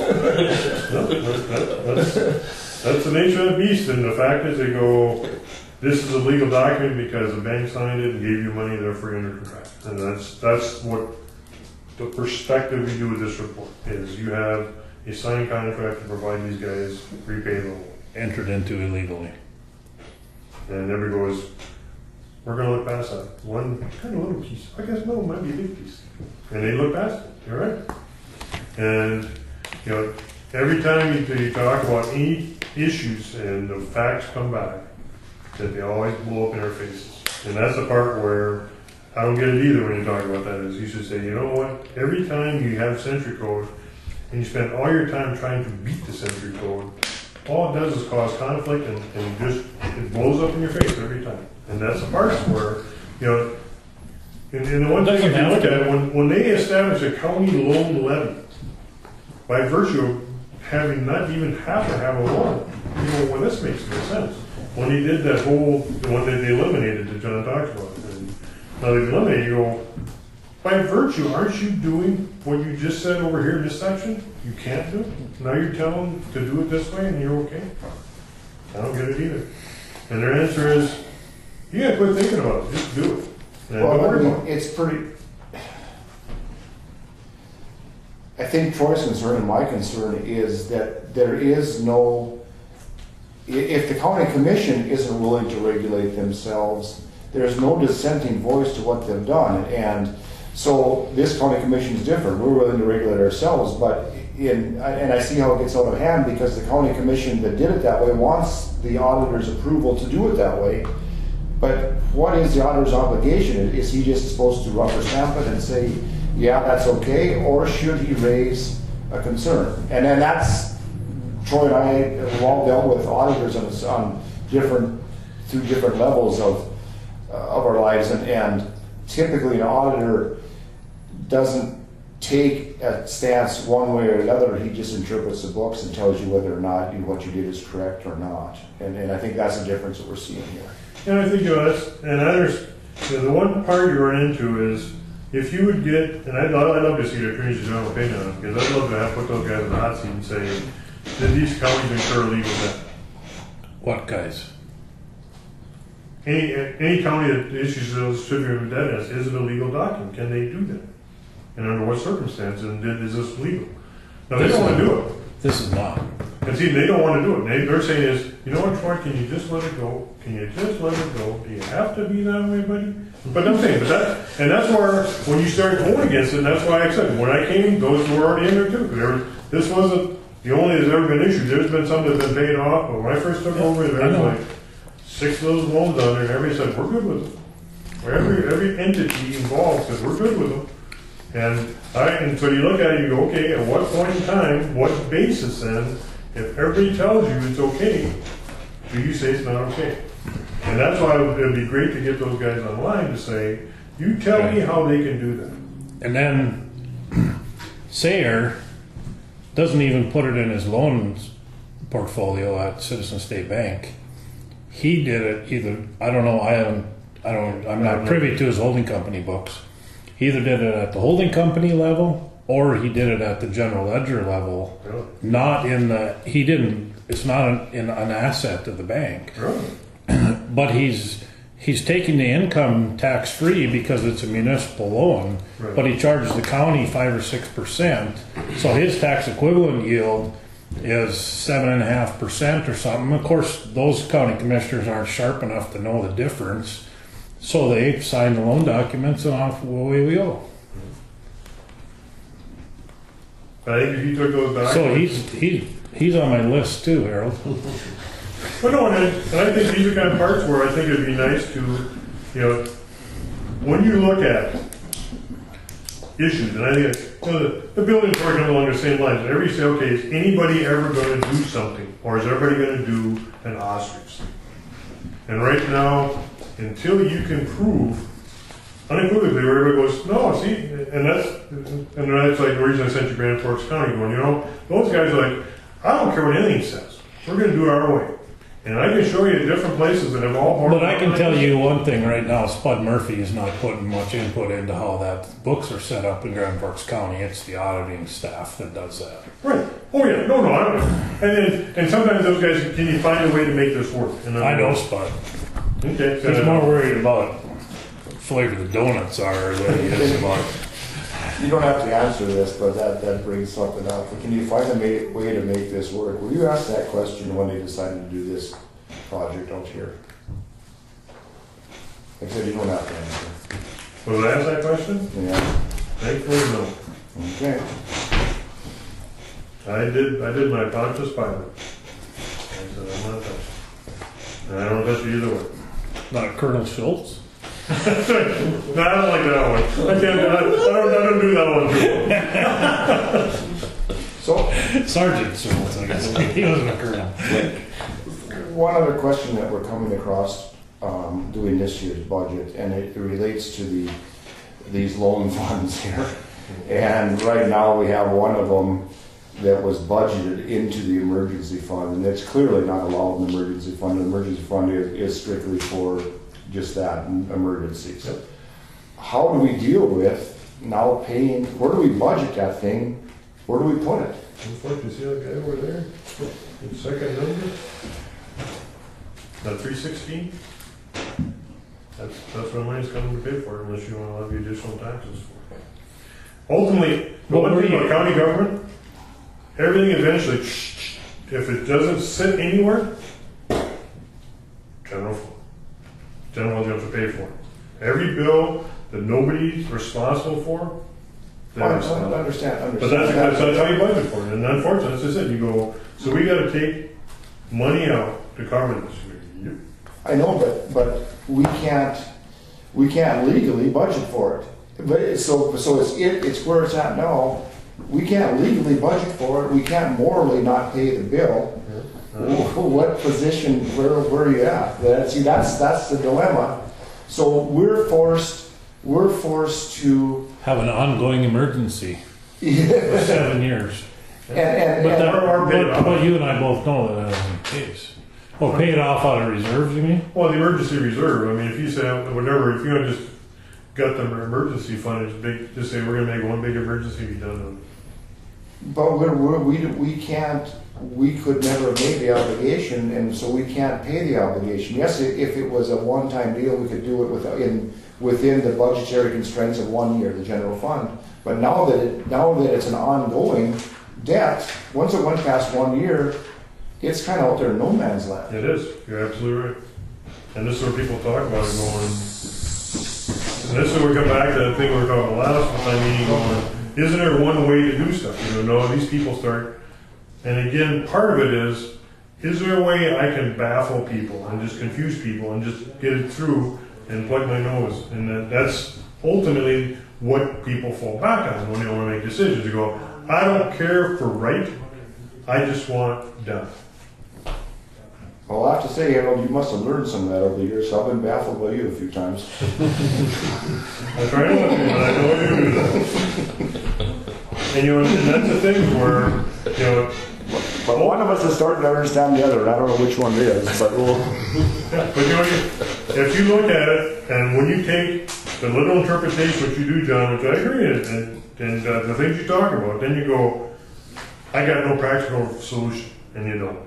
And that's the ugly side you're at right now. You're going, now do I do whatever else is done, knowing that I'm doing it wrong, just because it was done before, and say I'll never do it again? Or do I find a way to try to make it right? And I think it's great that you're trying to make it within the structure it's supposed to be there. And I don't think you're going to find a solution. Eventually you're going to come back to, I don't have a good way to do it. Well, I mean, you could theoretically take out a 1 year note, payable the end of 2016, and take it out of the reserve in the general fund. Yeah. You're capable, I mean, that's cancel all the other. No, I mean, you could do that. Yeah, I think that's the only way to. The cleanest. That's the only way you could have a position. Combine all 5 of those notes together and just pay them off at the end of next year.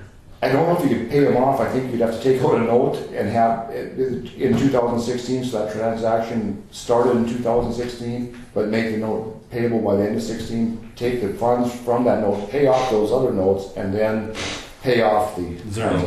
Yeah, and then you would have abided by the ability to pay out of the general fund what was appropriated into the general fund for that 1 year. You could use the reserves up, basically. I think, isn't that right? I'm not sure. Oh, I think that sounds plausible. Yeah. Because then you can get it in the general fund. And that's about the only way you can, is by having, that structure would be the most, or the least undesirable. The least illegal? The least. That's a misdemeanor, maybe. It's the lightest shade of gray.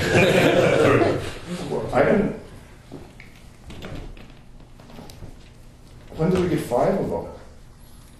What's the 6,600 one for? There's a truck at the county. That's the 40. Isn't that the 42,000? No, that's 12,000. Okay, one we're paying 12,000 a year. That's the truck. No, that's the social services. Oh, that's the welfare building. One of them is the building, and one of them is the remodel. Yeah. The 5%er is the remodel. You got the dump truck, social service card, the building, and then the, So- when you use. Okay, so there's one No, attached. I think there's one we did before we knew better, and that one is a patrol car. That's Yeah, that. that one's done on this. That one's done this year. Okay. So you don't have them, you're down to 4. Yeah, that's correct. We have the $9,300 balance, a $20,000 balance, and $19,000 balance, and a $42,000 balance. So it'll be down to 92 or 91 something. Yep.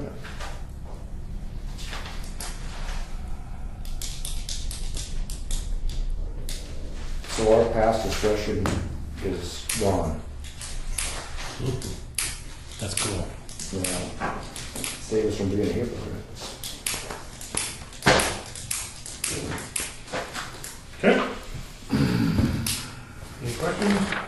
Like I said, just be ready for the letter from the bond company. I'm just warning you. They'll probably say, you want that $2 million on your books. Do we have to respond? Well, if I will lease. That's a legal area on my balance sheet. area. I say if I will lease something, I can't put it on my balance sheet, I'll let the county put it on. I bet Everett would get mad if I put his land on my balance sheet. Heck, all they want is the debt. They don't want the asset. They don't care which one the asset are. They just want you to say, yeah, we're going to pay you $2 million. If we put that liability on our balance sheet, we'd have to put the asset. Otherwise, it's not a balance sheet. That's right. That's right. And we don't. And then we'd have to charge a depreciation expense. Yeah. That's right. Yeah, I mean, it's goofy. That ain't gonna work in my head. Well, no, that's just it. Because somebody else owns it, and the indenture, and I'll guarantee you, the Bank of North Dakota is not going to give us title to that building. Yeah, 'cause It's an impossibility what was asked of us there. No, they don't want you to show the asset. They just want you to say, I'll pay you $2 million. For Century Code says the county can't incur debt without a vote of the people. These are the deal. Therefore, like I said, when people try to avoid and find a way to make it work, it blows up in their face. And the problem is, Griggs County read that wrong. They read it in spite of vote of the people.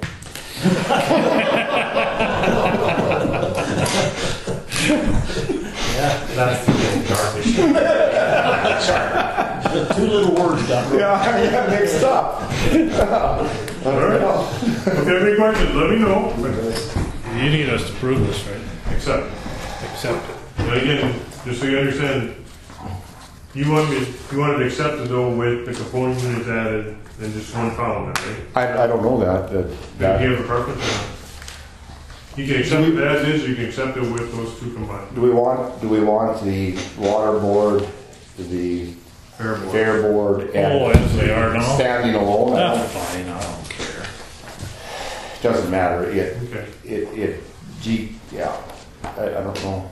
Does it all roll back into It the, provides a little more detail yeah. than if you just wash it into the. Right, if you wash it in, then they become part of that last page where you don't know where they're at. And again, that's what you use. But it's not complete. I mean, then we're treating entities operating the same differently because the historical societies does the same thing. The library shouldn't, but the library does the same thing. So we're treating, now we have, it's skewed again. Right, we got 3 entities that we're treating this way and 3 that we're Treating, that have their own checkbook that we're not putting on here, so.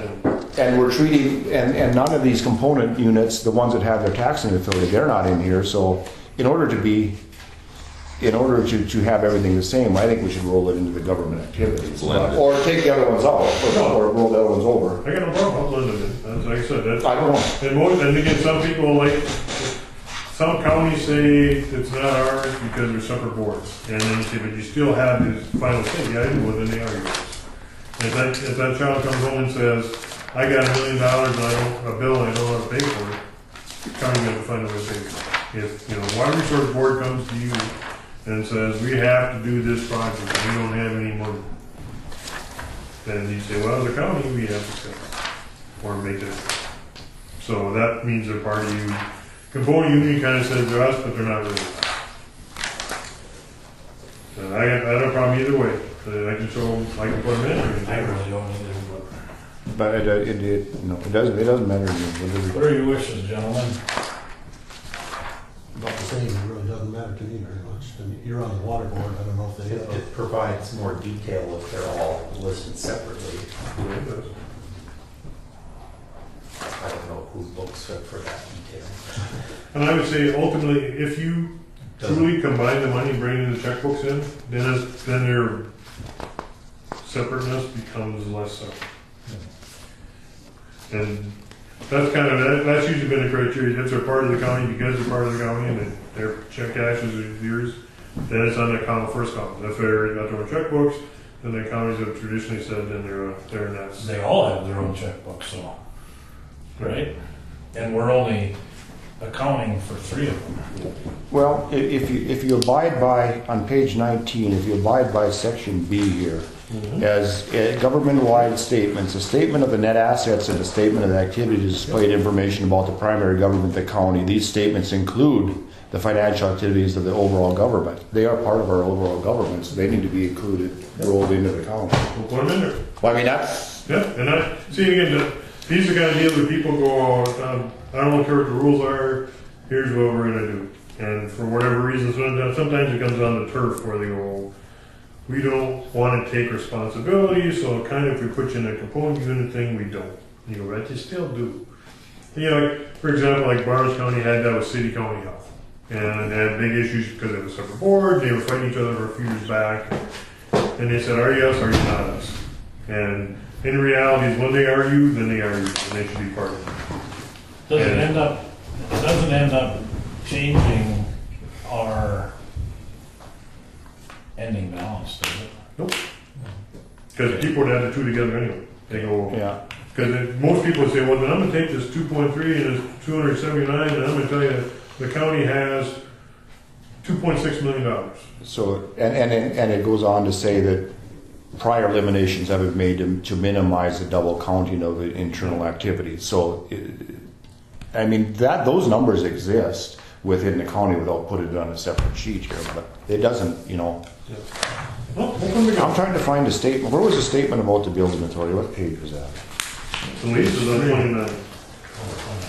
Yeah, I want you to make sure, and again, whatever you want to write about that, just let me know. Well, the lease should be the lease language.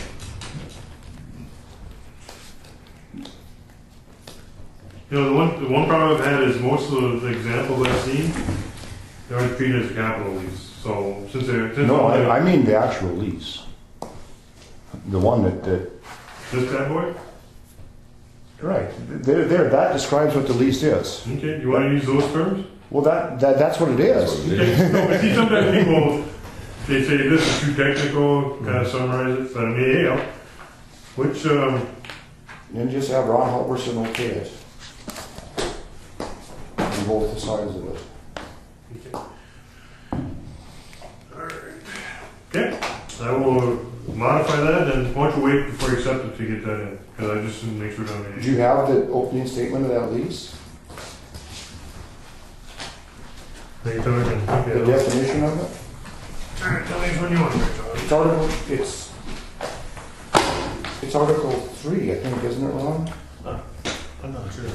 I can look through it, but I don't know. Huh? Take the one through, tell me which one you want. Well, it's the... No. It's a lease agreement. It's This is bylaws here. Well, there's a bunch of police stuff later on. Is it? It's right here, it's page 1. It's the lease agreement, it's articles. This lease is made and entered into May 1st, 2013, by and between Griggs County Building Authority and a nonprofit corporation.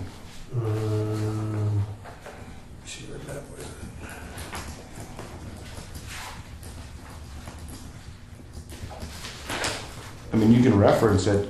You can reference the lease agreement, parties and recitals. That's what it is. That is the definition of the lease. I just want to point out you've got the indenture trust and not the lease. Yeah, I think the lease I got it later. Okay. It's that one. It's the parties and recitals. The lease I have to agreement. click on something. No, it's this one. Okay, all right. This is the agreement, yeah. Okay. Yep. think I got it someplace, but let me look. It seems like that's awesome. I don't have to make sure I find it. So it says lease agreement. What's your, Well, it should say lease. Yeah, it's obviously separate from the. Right. Trust. It'll be in the indenture of trust. Is it? Yeah. No, this page is in the indenture of trust. The whole lease agreement is part of the indenture of trust, but it might just reference it. But in the complete indenture of trust,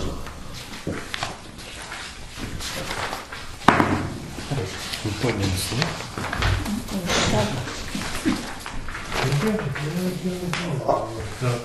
I know what you're talking about. I'll make sure I get that. But I want to make sure I bounce it back to you, just to make sure that that's exactly how I want it. Yeah, run it through Troy, probably. Yep.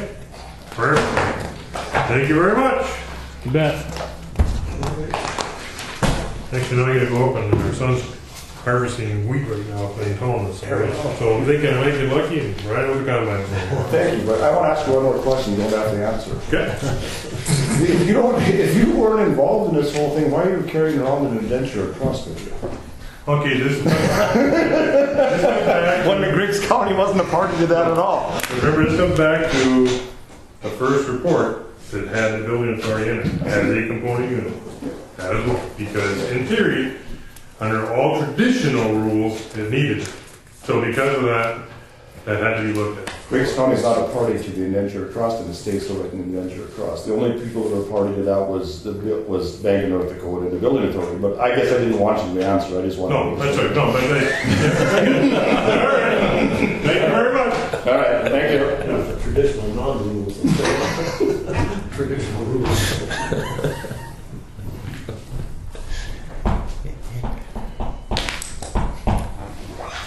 Okay. The Jesse Wildlife Club is asking for approval for a gaming permit for Apple.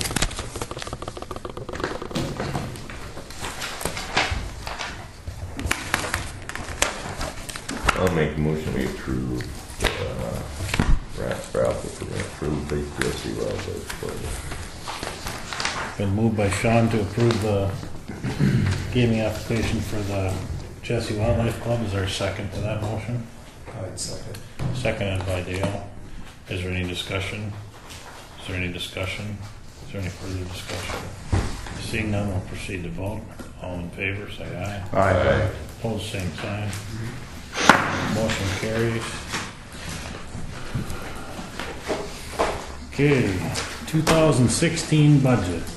You'll notice in your packet here, there's some information on the Social Security cost of living adjustments, past and present, and then there's also some CPI, Consumer Price Index information further on starting on page 26. The reason that There's also this. yeah, the wrong one got sent there. It was just a misprint. It showed, this is the right table here.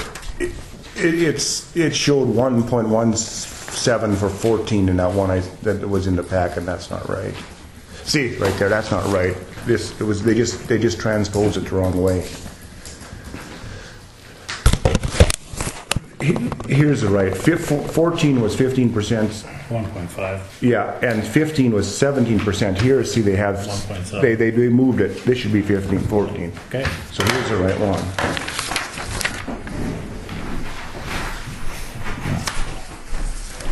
So, the Social Security Administration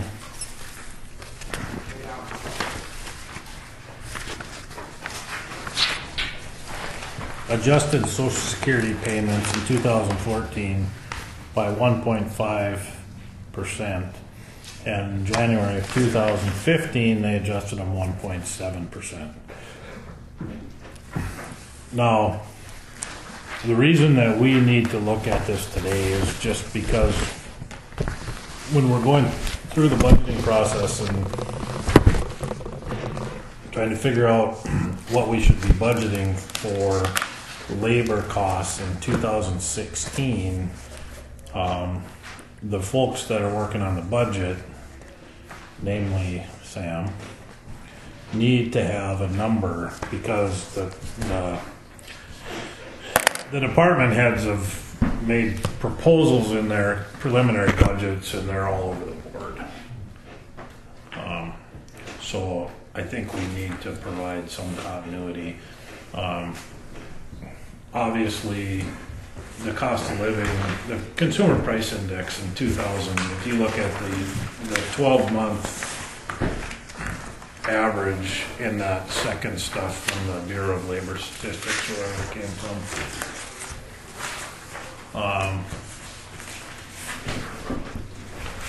the 12-month rolling average from July to last July is only 2.2%.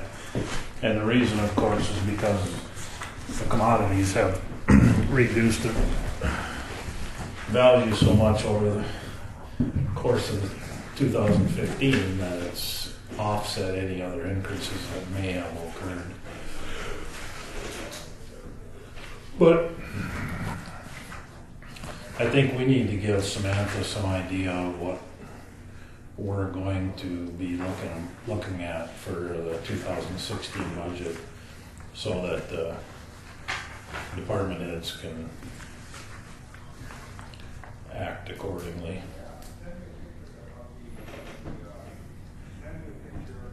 So we could even make a firm motion if we decide that it's gonna be 1.7, if that's what we agree on. Then you can calculate that 1.7 all the way through and have it for us for the next year. Well, yeah, whatever it is. That's kind of what I was thinking. I mean, it seemed like in the past the budgets have been done from a salary adjustment standpoint. They've been done kind of piecemeal, and I don't know that we should be doing that way. I think it's We didn't do any cost of living increase last year. we did not. But we did pick up all the increase in retirement. I was wondering if we're going to go back in time and What was that, 3% increase last roll year? that into this year's increase. Or I don't think so. I mean, we'll do whatever the majority agrees to, but the year before, I think there was a across-the-board $100 a month increase. okay. So, I mean, if you're gonna go back and look at last year, then are you gonna go back and look at a 5-year average or a 3-year average? Right, I mean, yeah. where do you stop? I think in a lot of cases, that $100 was more than the cost of living at the time, so do you roll some of that forward and I mean, just start doing it now. I don't know how to do it different. It could even be a policy decision, I guess, that for the next 3 years, we're going to look at the previous year's COLA. And just kind of a done deal. Maybe we just want to do it for 1 year. The only reason that I would not like to lock us into that type of a commitment, because we don't know what the actuarials are gonna do with the North Dakota retirement, and if they say, well, they're gonna go up 10% this year, I would say we need to take that into account. He doesn't have to absorb all that. PERS increase, Who absorbs it? employees. But they don't currently. Right, I mean, the county doesn't have. Right, but the county's paying 100%. Right now they are, yes. Yes. Yeah. I mean, say they do it 3%, but we'll pick up 2, but the employees gotta kick the other percent in or. Right, so we're gonna be in some type of discussion going forward anyway. What's the difference if we have one more factor involved? Yeah. And is North Dakota PERS, have you gotten any notification? Do you know what they're gonna do in 2016? Change. Okay. You don't know. I I mean, haven't heard anything. okay. They had the big jump last year, so. Okay. Yeah. So,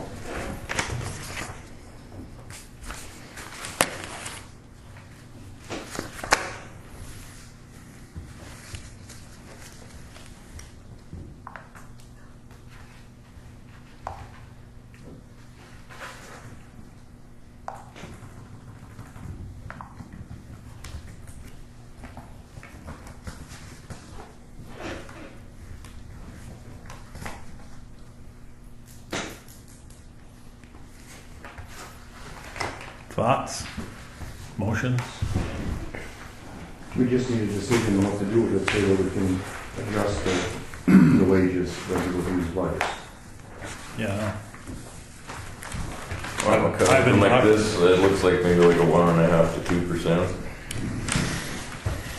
Well, I think we have to base it on a hard number, so because we need to make a policy to do every year. So do we base it on what, do we base it on last year's and then every year use the previous year? Well, as I stated before, I don't know that we need to use we don't really need to commit ourselves to an index.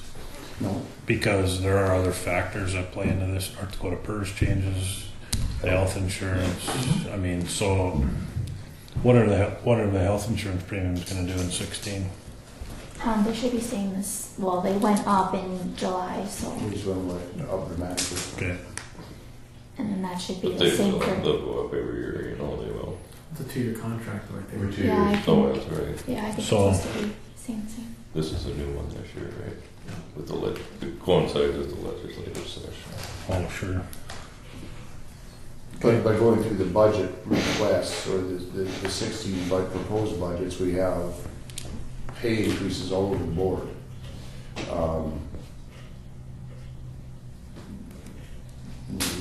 The two that stand out are the janitors because of the added. Hours, but that's not really a rate increase. That's No. a cost increase. Right, that is a budget, yeah, right, so, and then the state's attorney we have him for an hour or a day and a half, and he's been using more than a day and a half, so that's not that would just be rather than 0.15 position, it'd be 0.2 or whatever it might be, but it wouldn't change his salary, it would just change the amount of time he works. Right. I think what we're talking about right now is The cost of a living. universal cost of living Yeah. increase for all employees.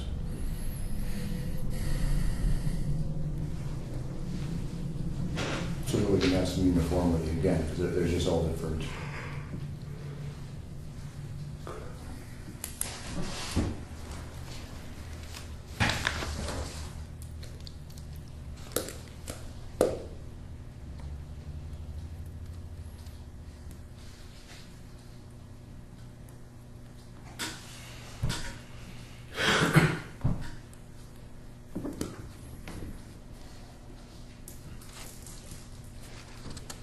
Well, to get it off this end, I'll move that we have a 1.7% salary increase for all Griggs County employees. See if anybody seconds it. What was that? Ron has moved an across the board wage increase or Salary increase per unit increase per hour, or what? How does everybody get paid by the hour? Some are salary and some are, right? Right, but even though you're salaried, you're based on a 37.5-hour week. So you get Ron's motion was that we give an across the board wage increase of 1.7% for 2016. Is there a second to that motion? I'll second the motion. Seconded by Sean. Is there any discussion? What was that based in on the 2015 Social Security? Yeah, COLA. Cost of living Okay. adjustment. Is there any discussion? Is there any further discussion? Seeing none, we'll proceed to vote. John? Aye. Dale? Aye. Ron? Aye. Sean? Aye. Troy votes aye. Motion carried.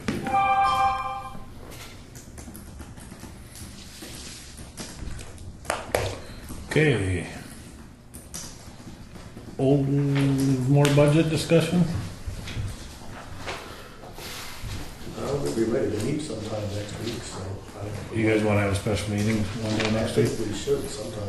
Well, what day do you think? Well, I think we could meet Tuesday, Wednesday, Thursday, either one of them. All three of them? No, I mean, any one of them, hopefully. if you guys are gonna meet with the departments, I've got that Ozark trial coming up a week from Monday, so I'm probably gonna be awfully scarce around Green Street. I've got court on Tuesday, so either Monday afternoon, Tuesday morning, and probably part of Tuesday afternoon, but the rest of the week I'm gonna be awfully scarce around here.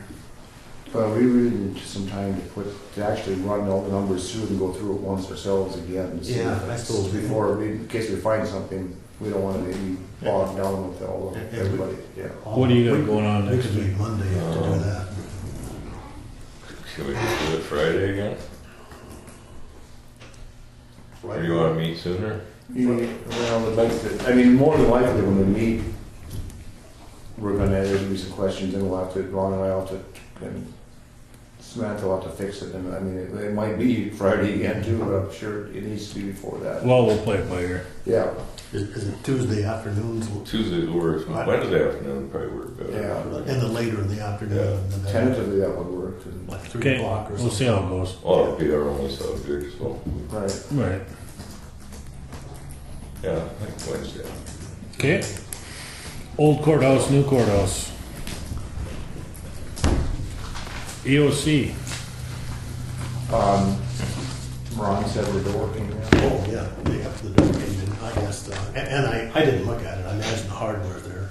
And I talked to Scott, he's gonna install it soon for the new sheriff's new office. Yep, breaker get put in that generator. Oh, I don't know, I don't know what. Did anybody come and get a key? Well, maybe I've been up here a Oh. lot of the days, so. Yeah, I don't know what Bergstrom's doing, or how far. Well, Omar's folks are gonna put the breaker in. No, Ron went to talk to him and now Bergson wants to do it. Well, April said they didn't want to do it. April said they wanted Bergstrom to do it, because they said they weren't set up to do it, is what she told me. So. I talked to Omar and Omar said he'd do it, and then Ron went down there and talked to April and she said they didn't want to do it. Well, I picked up the breaker so that we'd have it here for somebody to install, I guess. Did you contact Bergstrom then and tell him? Yes, I did. Okay.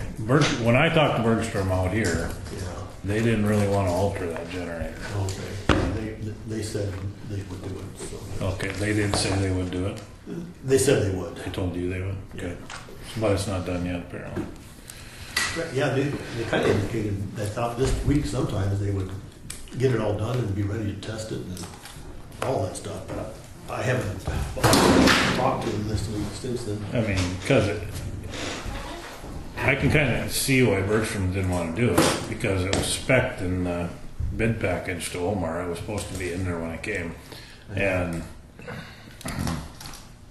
Was it spec in the bid package? well, I thought it was. Yeah. Yeah, I'm not real sure why April didn't want to do Well, it. she said it wasn't. She claimed it wasn't. Okay.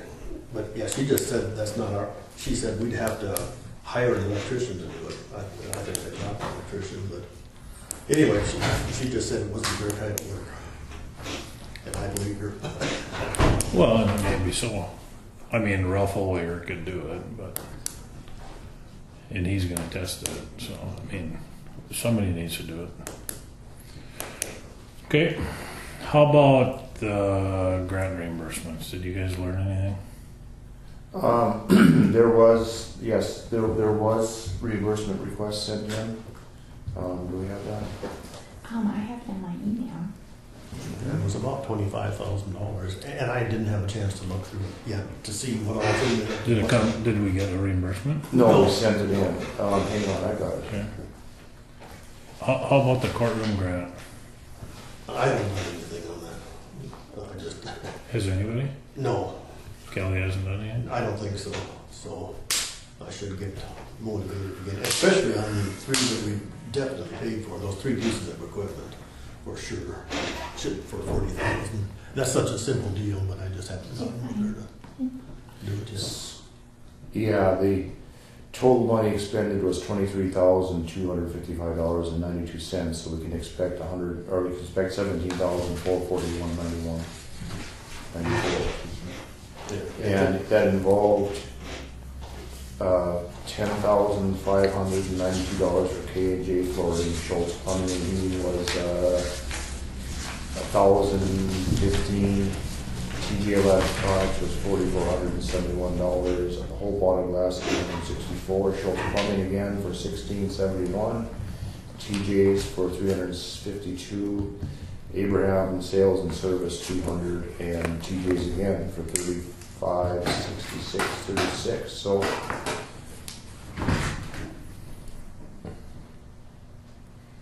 yeah, that's We had 3 EOC bills today. We Yeah, I was just approved. gonna say, I think Yeah. there's some today too. $4,400 for. Or is another Schultz one for like Another $999 and Yep, and then, the Hanson's Electric. Hanson Electric. And we haven't got Was there 3 on there? Yeah, there was, yeah. Scott Fredericks. Scott. Oh, yeah, Scott, yep. And then we haven't got the bill for the door yet, that's gonna be 2,300, I imagine, 2,400. But that should, now that they've delivered it, I've added that on the next. So how much should we approve? It's almost 4,400? about 6,200 roughly.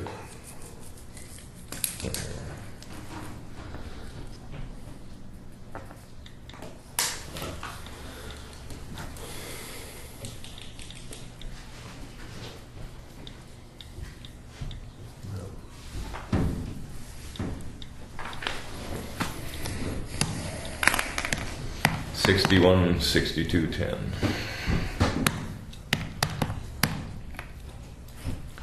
And we were hoping that Croplane would be here today, but he's not obviously, and I know John is bugging him every day to get here. Yeah, he says Monday now. Okay. So that would be $21,000 of reimbursement, and that would use up $7,000 of our share.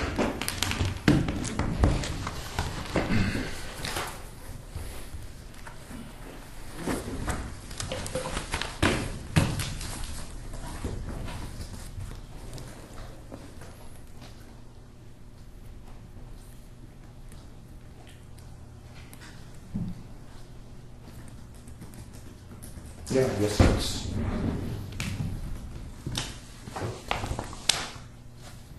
Can't think of anything else that I can do wrong.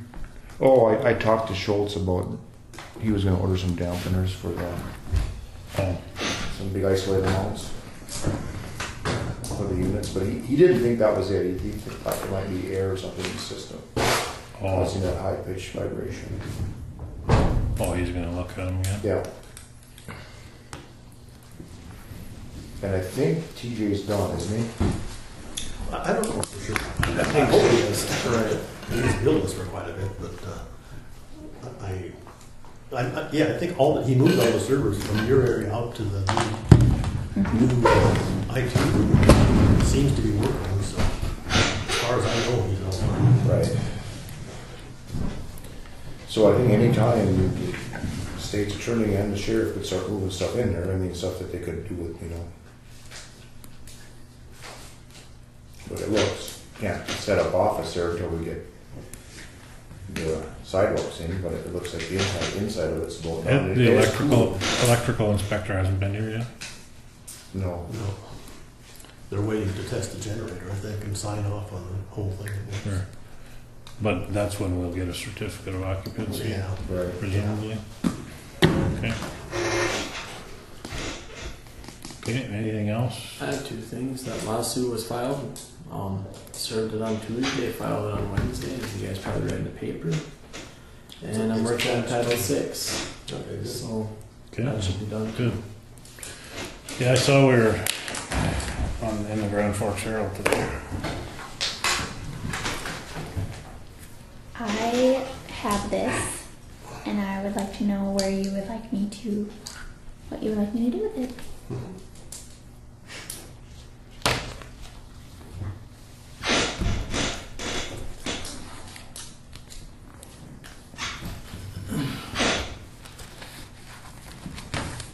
What is it? It's the papers for that lawsuit. The papers. I thought it was served. It should have been served. Well, this is like, Who would that come from? this is from Kelly. Oh, on the. Connie is still the. Well, Connie's registered agent. You want to get us? Connie is on vacation for 2 weeks. Connie's registered agent, I think it needs to either go to Connie or it needs to go to Morrison, but I think it should be Kelly that delivers it. You're not the registered agent, so I don't think that you should have to take it or have to deal with it. It's not on Kelly's former deputy, right? Say what? It isn't, nothing to do with Kelly's former deputy. I don't see who it's from even, but. No, it's from. It's documentation that Kelly produced. Yeah, it's for the suit. Oh, it's for okay. this specific suit. Who is it from? Kelly. From the clerk of court. So I think To the building authority, and the building authority, because they haven't advised us any differently, their address is here. Oh, well, give them Dennis certificate. That's right, yeah. I think it needs to either go to the registered agent. Yeah, it has to go to the registered agent. That's the only one we can confirm is actually still on the building authority. We wait 2 weeks. But it's up to Kelly to get it delivered to her. I mean, that's. Yeah, and it probably shouldn't have been sent regular mail. It probably should have been sent signature. Well, Certified. all Hasn't it been sent. is court. I know It's my P.O. box, so it would have just came to me. But I know what it is. It's I know. But it's not that big a deal. She's already served with the suit. They know they have 21 days to answer it. So Just give it to, put it on Connie's desk and as the registered agent, and that's where it goes.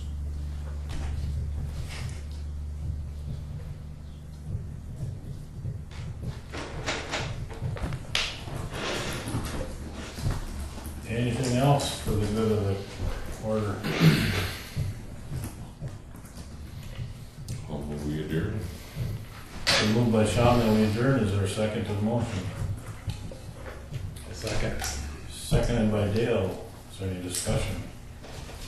Is there any discussion? Is there any further discussion? Seeing none, we'll proceed to vote. All in favor, say aye. Aye. Opposed, same sign. Motion passes, meeting adjourned at 3:59. Next meeting will be Maybe next on week. September 4th.